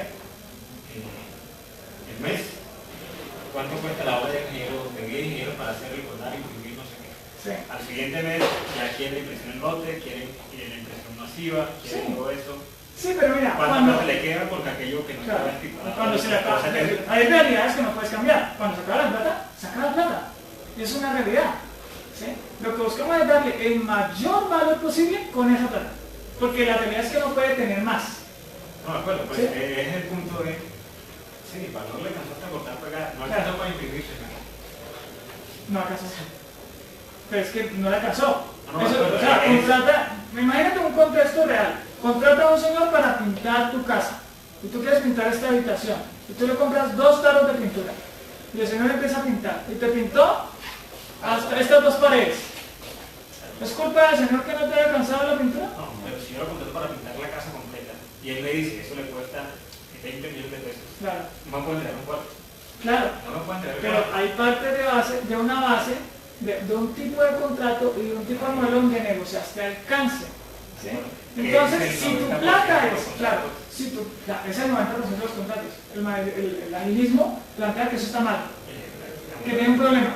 No, estamos de acuerdo, ¿verdad? Por digo, hay que comprender al cliente Claro. que eso puede ser, que eso es distinto a... Entonces, ¿cómo es la estrategia para pensar en negociar un proyecto ágil? Bueno, si tenés 2 tarros de pintura, ¿qué parte de tu casa te interesa pintar primero? No, pues pintame la fachada y la sala, que es donde la gente ve y donde la gente entra y se sienta. El resto lo dejo así por un tiempo mientras consigo plata. ¿Listo? Con eso, priorizaste, te pinto tu fachada y te pinto tu sala. ¿Sí? Y sabemos que con eso te alcanza. ¿Sí? Entonces, hay realidades que no podemos cambiar. Si el dinero solamente alcanza para pintar la fachada y la sala, pues pintamos la fachada y la sala, que nadie va a trabajar gratis. ¿Sí? Hacer contratos donde el negocio alcance supremamente grandes es un riesgo altísimo. Con ese mismo dinero podemos hacer el proyecto de la siguiente forma. Ok, la plata que sea, $500,000. Como los primeros $100,000 los vamos invirtiendo de a poco. Y tú me vas diciendo qué es lo que más valor te genera. Entonces vamos negociando. $50,000 y te pinto la fachada, porque escogiste la fachada. Luego negociamos la sala. ¿Sí? Luego negociamos el cuarto principal. Y vamos negociando y vamos invirtiendo en aquello que te genera más valor de negocio. ¿Ustedes han oído hablar de Clipo? El asistente de Microsoft. ¿Dónde está? En Word, ese muñequito que salía al lado, que se movía ahí. ¿Sí? ¿Sabían que Clipo estuvo casi 6 años en producción? ¿Para qué lo usaban ustedes? Para absolutamente nada. Para absolutamente nada. ¿Saben? ¿Se han puesto a pensar cuánto costó eso? Eso tuvo animadores. No era solo la imagen del Clipcito, ¿cierto? Tenía varios, ¿no? El perrito, el astronauta, el Einstein. ¿Sí? ¿Se acuerdan del muñequito que salía en Word? ¿Sí? Y los textos, ¿no? Tenían unos textos asociados. Necesitas ayuda, y te preguntaba. Esos textos fueron traducidos a más de 10 idiomas que soportaba Word. Y cada vez que sacaba una versión tenía que actualizar todos esos textos. ¿Ustedes se han puesto a pensar cuánto costó eso? Y la pregunta que yo me hago es, ¿qué valor le da a la solución? Ustedes se contestan. Hacer proyectos donde lo que yo quiero es entregar valor no tiene nada que ver con eso. Tiene que ver con descubrir que si eso no tiene valor, lo saco rápidamente. Hago una primera versión chiquitica de tipo. Si veo que a nadie le gusta, lo saco. Entonces le invertí un poquitico, perdí ese poquitico, porque eso no genera valor. Pero lo saqué rápido. Recordemos el tema de la falla, ¿no? Fallar cuando tengo un proyecto muy grande genera un riesgo muy grande. En el desarrollo ahí lo que buscamos es fallar, pero fallar chiquitico. Fallar muy chiquitico para que el riesgo sea controlable. Y si pierdo, pues pierdo poquito. ¿Sí? Invierto en Clipo, saco producción, no le gustó, ok, lo sacamos. ¿Listo? ¿Ustedes conocen Google Drive? ¿Lo han usado? Sí. ¿El de Google? Ok. Pregunta, cuando salió la primera versión de Google Drive, ¿tenía todas las funcionalidades hechas? Se llamaba Google Docs. Se llamaba Google Docs. Google Docs. ¿Tenía todas las funcionalidades? No. Incluso, la primera versión de Google Drive no tenía márgenes. Las márgenes eran las márgenes. Ya, punto. Todo podía cambiar. ¿No le sirve? No uso Google Drive, uso otra cosa. ¿Por qué? Porque hacía el producto. ¿Sí? Por ejemplo, no tenía algo de lo que sí tenía. ¿Qué era lo más valioso que tenía Google Drive que sí o sí tenía que salir en la primera versión? Que lo diferenciaba de todos los editores que ya había en el mercado. Hacías tu documento en la nube. Hacías tu documento en la nube, eso es uno, muy importante. Había otro también muy importante. Compartir el documento. Compartir el documento, ¿sí ves? Entonces, que tú pudieras escribir y tú pudieras ver lo que este escribía era lo más importante. Señores, eso fue lo primero que desarrollaron. Hagamos que eso que escriba y que eso se vea simultáneamente en 2 o 3 o 10 pantallas al tiempo. Eso era lo más importante. Eso fue lo que primero sacaron. Y con negrilla y unos cuantos controles chiquiticos, básicos, simples. Salga a producción. Y una vez salió a producción, ahí ya retorno de inversión, ¿no? ¿Sí? En la medida que sacaste eso, empezaste a generar valor. Y eso muchas veces genera dinero. A veces no, a veces genera conocimiento. Eso también es valor. ¿Sí? Pero entonces, en la medida en que entrego un producto en pedacitos pequeñitos, dando lo más importante, primero, ahí el modelo mental del cliente, del negocio, y la empresa empieza a cambiar. ¿Sí? Pero lo primero que hay que entender es que la estrategia para hacer proyectos ágiles tiene que partir de generarle valor al cliente. ¿Sí? Generarle valor al cliente. Bueno, retomo un poco, porque nos fuimos ya al tema de transformación directa. Y eso tiene que ver mucho con también ayudarle a, bueno, hablamos del propósito, ¿no? Darle sentido al propósito a las personas. Cuando yo entrego valor y hago que el equipo de desarrollo vaya y le entregue valor a ese cliente, y el cliente diga, oiga, qué bueno eso que usted me entregó, créanme, el equipo empieza a sentir una sensación diferente. Yo en proyectos ágiles he visto clientes que mandan cartas de felicitación a sus equipos, a sus proveedores. Señores, este ha sido el mejor proyecto que ustedes me han hecho en toda la historia. Felicitaciones, con reconocimiento a las personas. Eso nunca lo había visto en 14 años. Yo a un cliente le mando una felicitación al equipo, o se lo digan, o el cliente defienda ante sus jefes al proveedor. Pero es que mire lo que me entregaron, esto era lo que yo quería, y quitamos todo eso que no necesitaba, y dejamos solo aquello que le generaba valor al cliente. Eso yo nunca lo había visto. Yo particularmente nunca lo había visto. Y cada vez lo hago más en empresas ágiles. Y tiene que ver con esto. Le dimos un propósito a ese equipo. Ese equipo ahora cada vez que entrega, si el cliente le dice, no, así no lo quería, lo recibe bien. Lo recibe porque dice, bueno, me voy a acercar más a eso que sí quiere. Y se obsesionan con darle eso que sí le genera valor al cliente. ¿sí? Pero para eso tienes que juntarlos. No puede ser un documento, tiene que ser una conversación, tienen que sentarse todos a hablar. ¿Sí? Ahí es donde empieza el cambio de cultura. Pero eso, cuando hablamos de cultura de colaboración, no es que no haya papeles que soporten eso. Es que tenemos que tener conversaciones que puedan estar soportadas en todos los papeles que quieran, pero no se reemplazan las conversaciones. Cuando tienes un equipo de analistas que van a ir al cliente, levantan la información, traen acá, se la pasan al arquitecto, la pasa al equipo de desarrollo, tienes una cantidad de filtros y se vuelve un juego del teléfono roto, ¿no? Que le dijo a este le dijo a este le dijo a este, y probablemente quien hizo el levantamiento acá ni siquiera es el usuario, sino que él puede hablar con el usuario y lo miró allá y escribió ahí lo que creía y lo interpretó. Y después hace. Y entonces después nos preguntamos, ¿y por qué es que no le gustó lo que hizo este? Porque tienes una cantidad de pasos que hace que haya mucha pérdida de información. En el agilismo lo que decimos es, bueno, unimos a los dos, sentalos, y piensen en qué es lo más importante, y pónganse de acuerdo y saquen eso primero. La versión más sencilla posible. No con todos los adornos, no con todas las novelas. La primera versión que funcione. Saca el Word que escriba, guarde y haga. ¿Sí? Y sobre eso empezar a construir. Y sacar la producción. No es sacar un demo, no es sacar un prototipo, sacar la producción. ¿Sí? Eso genera un propósito increíble. Mezcla eso con darle autonomía al equipo para que pueda escoger la táctica que quiera para construir el producto. Dejar que el equipo decida cómo hacer las cosas. ¿Sí? Y darles contexto para que sigan aprendiendo. Eso es un cóctel increíble. ¿Sí? Darles contexto para que sean muy buenos, para que se capaciten, para que se autocapaciten.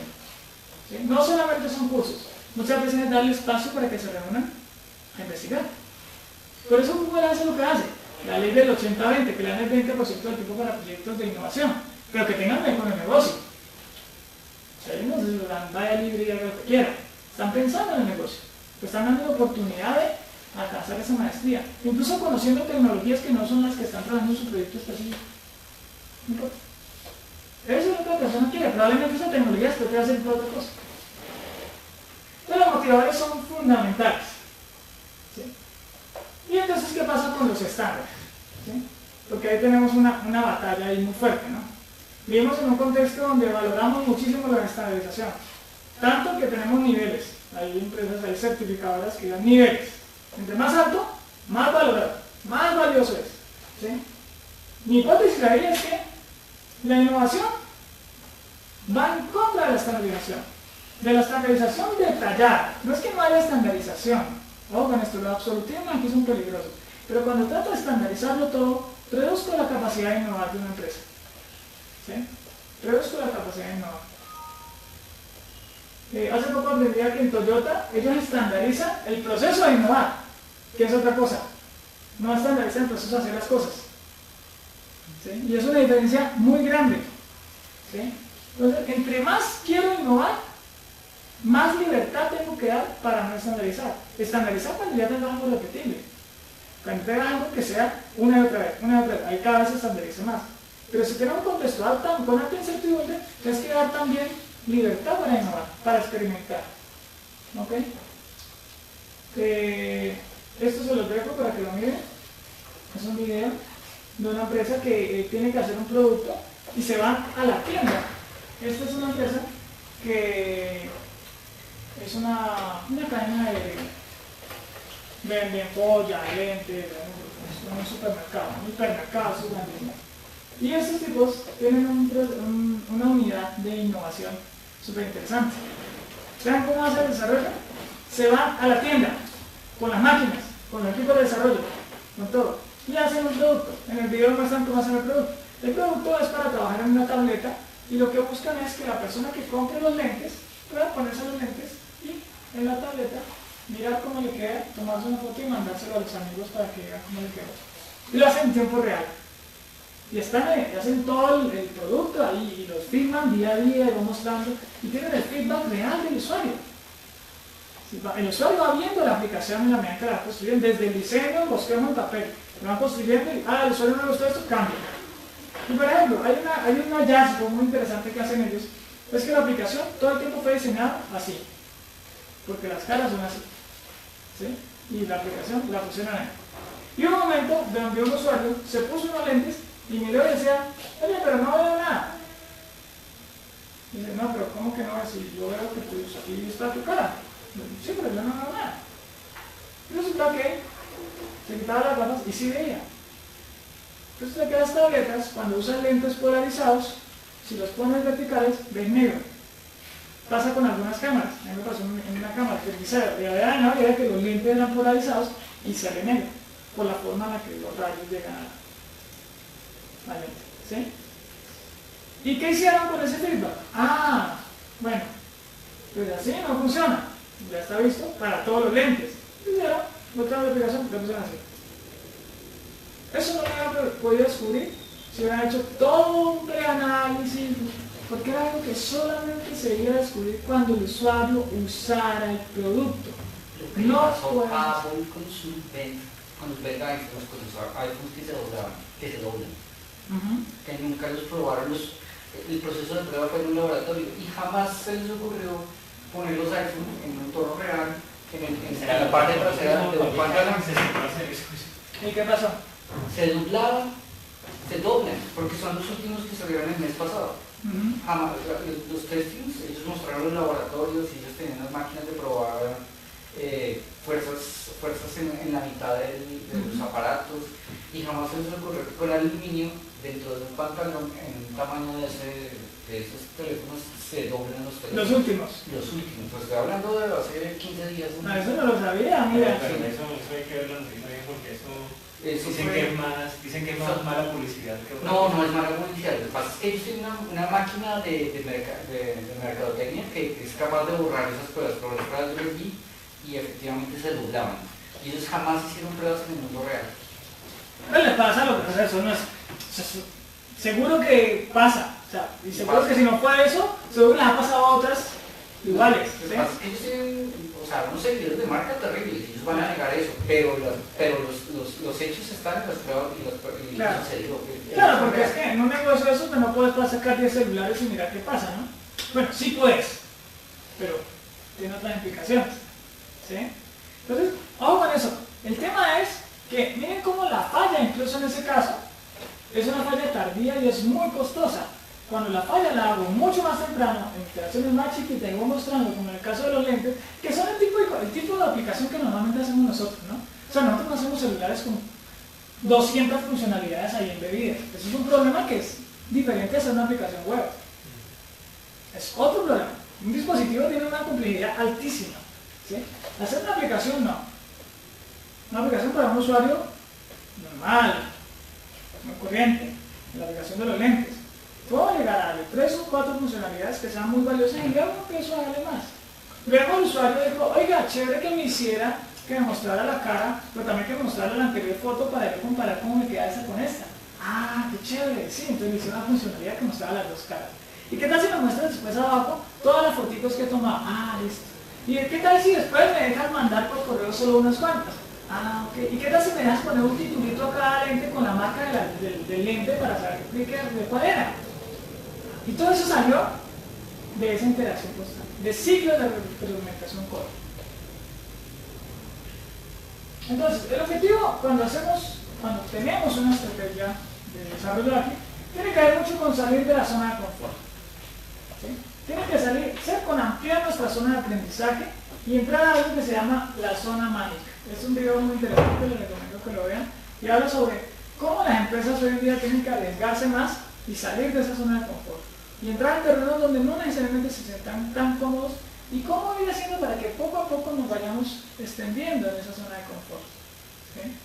Eso tiene que ver con romper un poco los estándares que venimos trabajando.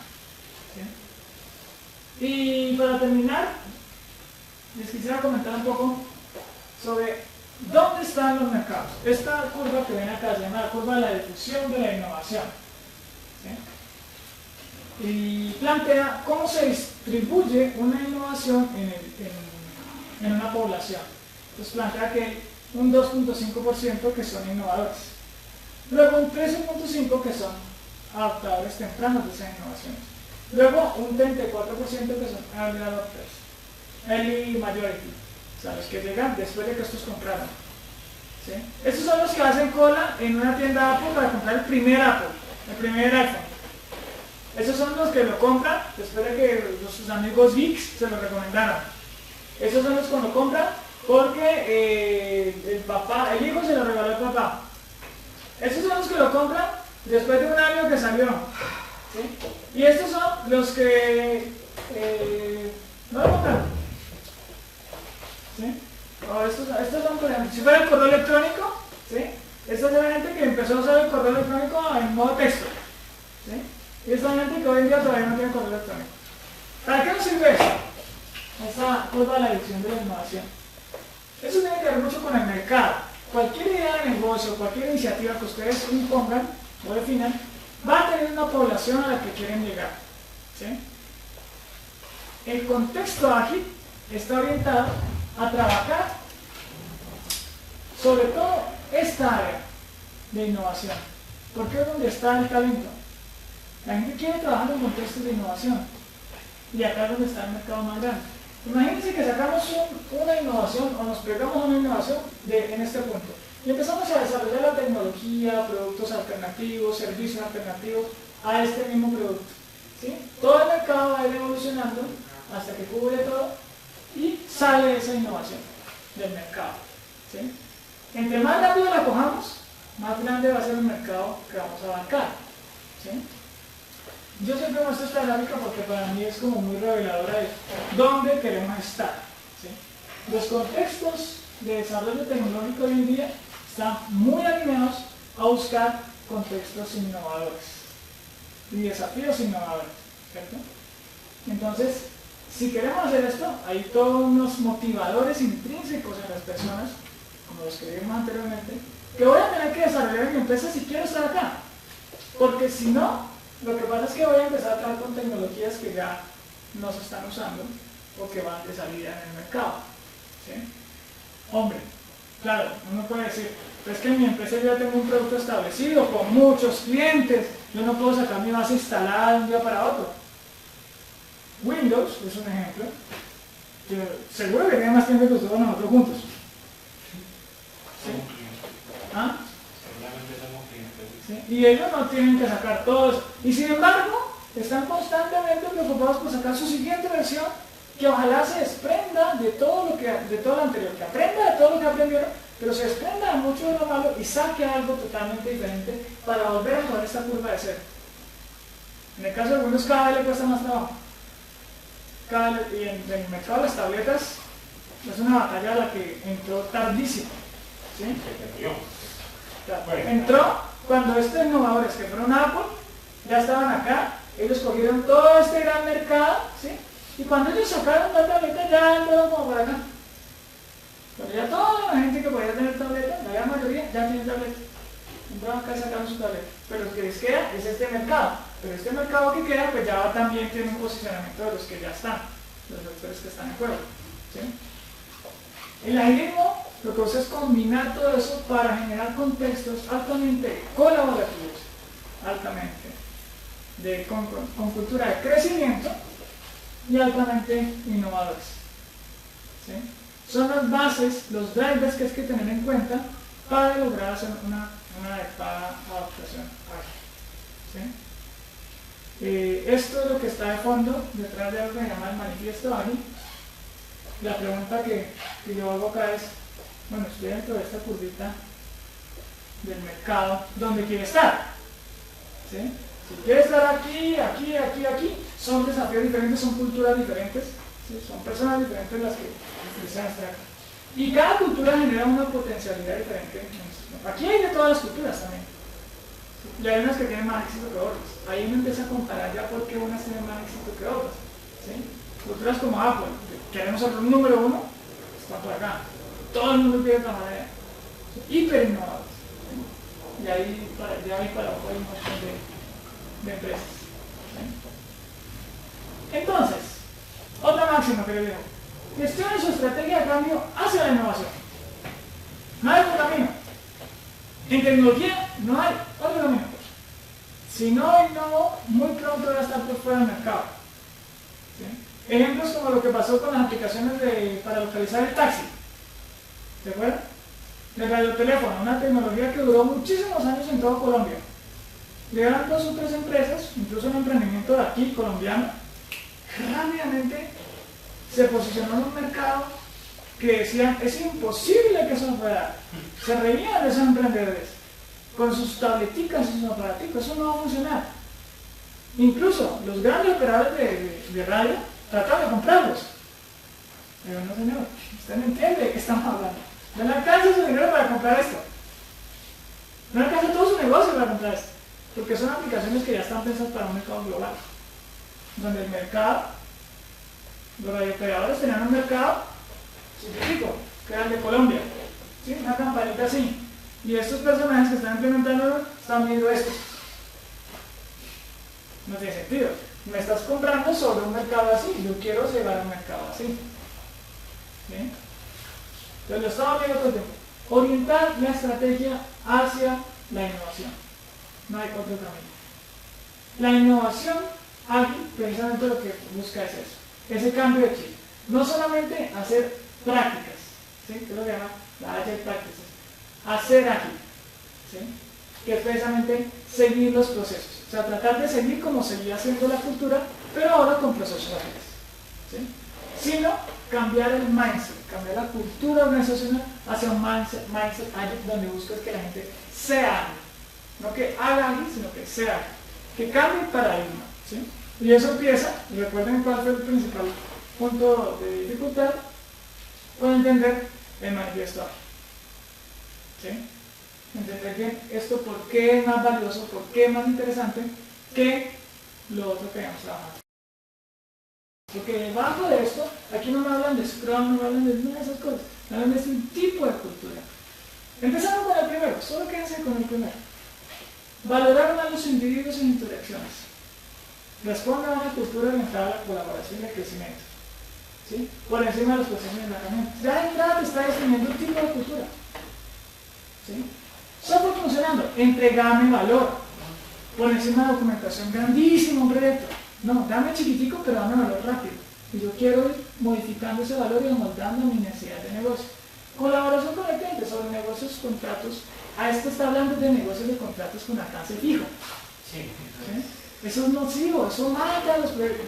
¿Cuántas empresas de software no han quebrado por eso? Por contratos de costo fijo, donde hago una adivinanza al aire y me dicen, el módulo hay que reportes. Y reportes es toda una aplicación de 6 meses. Y nosotros estábamos pensando que eso demoraba 3 días. 3 reportes. 3 reportes, pero con 1000 variaciones, eso era todo un data mining gigantesco. ¿Ah? Ustedes ya lo saben. ¿Sí? Colaboración con el cliente. Esto es, negociamos con tiempo y costo, que es lo que tú sabes. Lo necesitas para entre 3 meses y tienes 50 millones. Listo. Tiempo y costo. Eso es lo que sabes con esa negociación. Y yo te maximizo ese valor de negocio, dándote lo demás valor, pero hasta donde alcance, porque esa es la realidad, no puedes cambiar esa realidad. Lo otro es decirle mentir al cliente. Dices, no, yo con 100 millones te hago eso.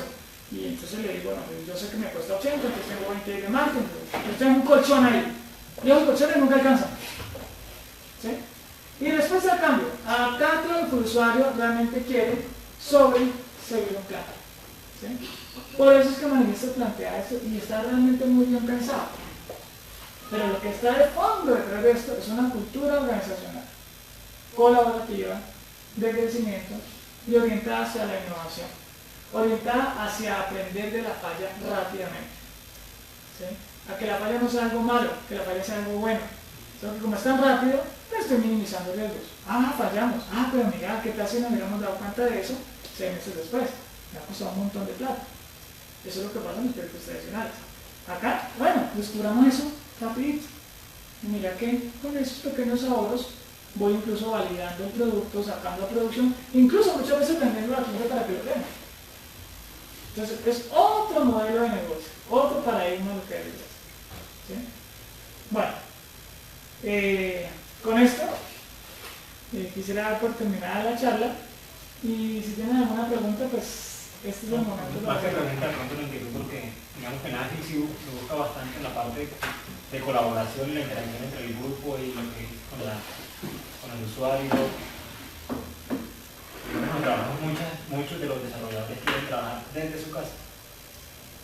O sea, yo ir a la oficina así como ir a las 7, a las 8, eso ya está absolutamente descartado. Y por ejemplo una corbata, nadie usa yo por lo menos jamás, llevo más de 2 años y no uso una corbata. Bien. Pero sí, justamente de acuerdo que uno tiene que promover el que el desarrollador se sienta al lado del cliente, eso me parece una maravilla. Que el analista esté al lado del desarrollador y todo el mundo es como que esa interacción entre el equipo completo creo que es absolutamente necesaria, pero es un poco contra lo que muchos desarrolladores quieren, que es, no, yo déjame aquí en mi casita juicioso que yo aquí estoy dando el código. Es válido, ¿sí me entiendes? Pero creo que se pierde un poco de esa interacción y que ayuda totalmente al proyecto en todo. Claro, totalmente. Ese es un tipo de programador que va a generar bastante incremento en el proyecto por esa misma cultura de no querer involucrarse en el proyecto. A mí decime lo que tengo que hacer y yo lo hago. Tienes un problema. Ese tipo de programador te va a generar problemas. No significa eso que no pueda trabajar en la casa. Sí, no necesito estar con el usuario todo el tiempo, pero hay momentos muy importantes donde hay que hacerlo. ¿Sí? Por ejemplo, si lo planteamos dentro del marco de Scrum, ¿en qué partes de Scrum el desarrollador tendría que estar involucrado? En la reunión de planeación, ¿cierto? Que es lo primero que se hace en Scrum. En la construcción de esas historias para esa reunión de planeación, ojalá también esté involucrado. ¿Sí?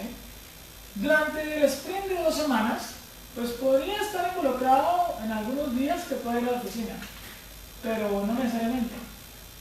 2 semanas después, al final, en la reunión de entrega de resultados, debería mostrar sus resultados al usuario y mostrárselo al usuario y ver la cara que hace el usuario cuando ve esa aplicación y recibir el feedback.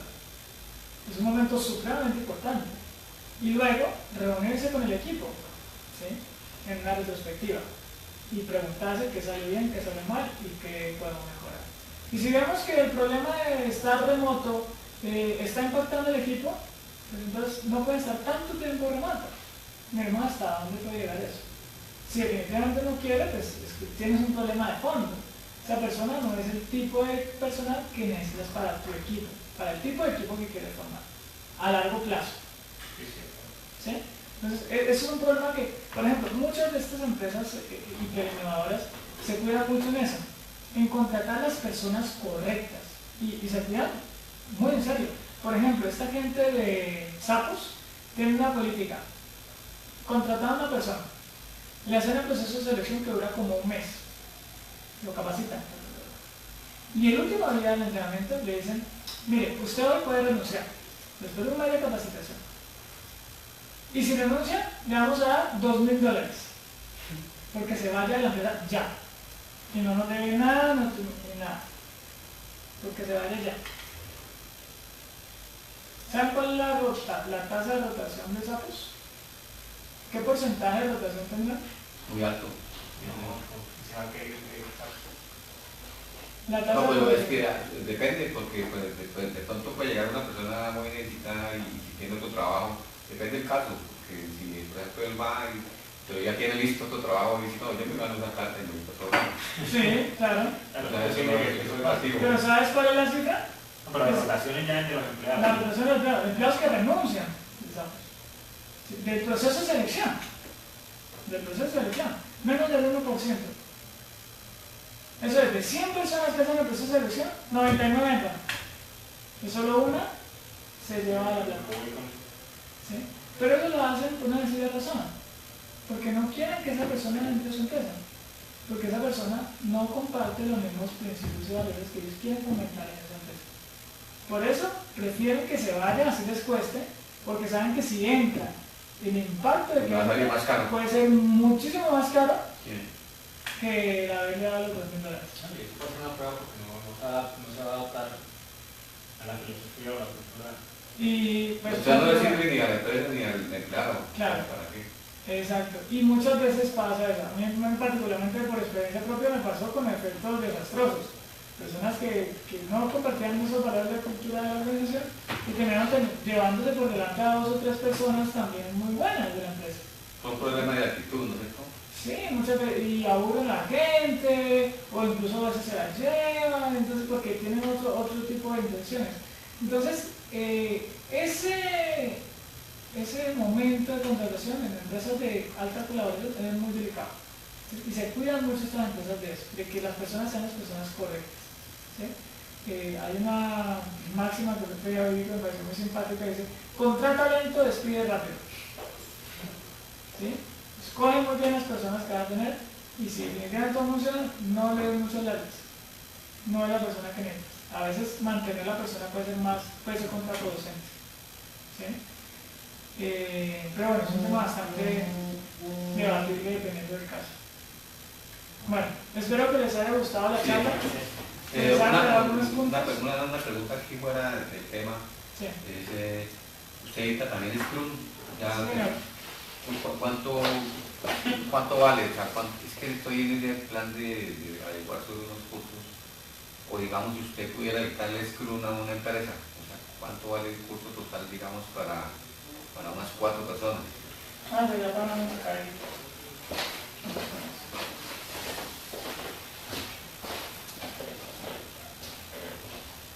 ¿Estamos listos?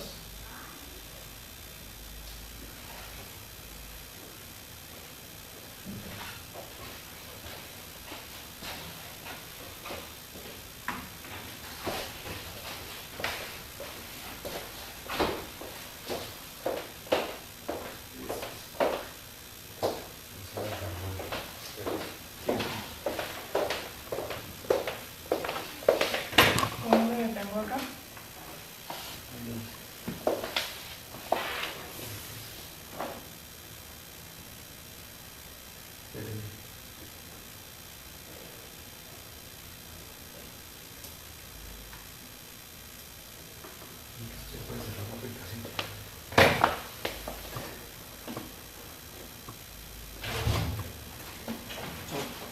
Tienen por ejemplo la nota aquí.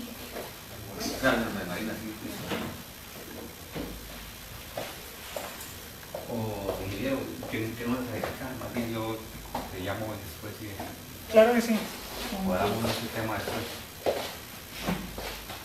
Bueno, y otro mensaje que quería darles es que en Colombia se está organizando el encuentro latinoamericano de metodologías ágiles. Va a ser la otra semana en Medellín. Por si están interesados o conocen... Ahí en Google uno pregunta eso, ya le sale. sí, se llama Ágiles 2014. ¿Sí? ¿Eso va a ser en alguna universidad? Va a ser en el Hotel Intercontinental de Medellín.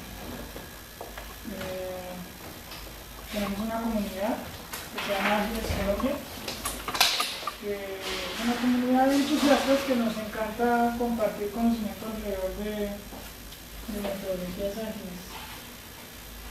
Estuve en un evento la semana pasada y me dejaron sin tarjetas. ¿Tú tienes una oficina? Sí, claro. Pero si quieres te lo voy a anotar acá. Sí, vale.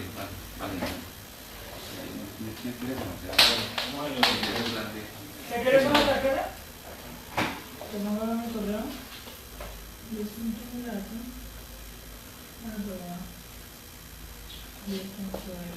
¿Y debe meter también de No. Ese es otro enfoque, que está muy orientado a los procesos. No, digamos que se persiguen objetivos distintos, porque PMP busca gestionar proyectos, nosotros buscamos transformar organizaciones.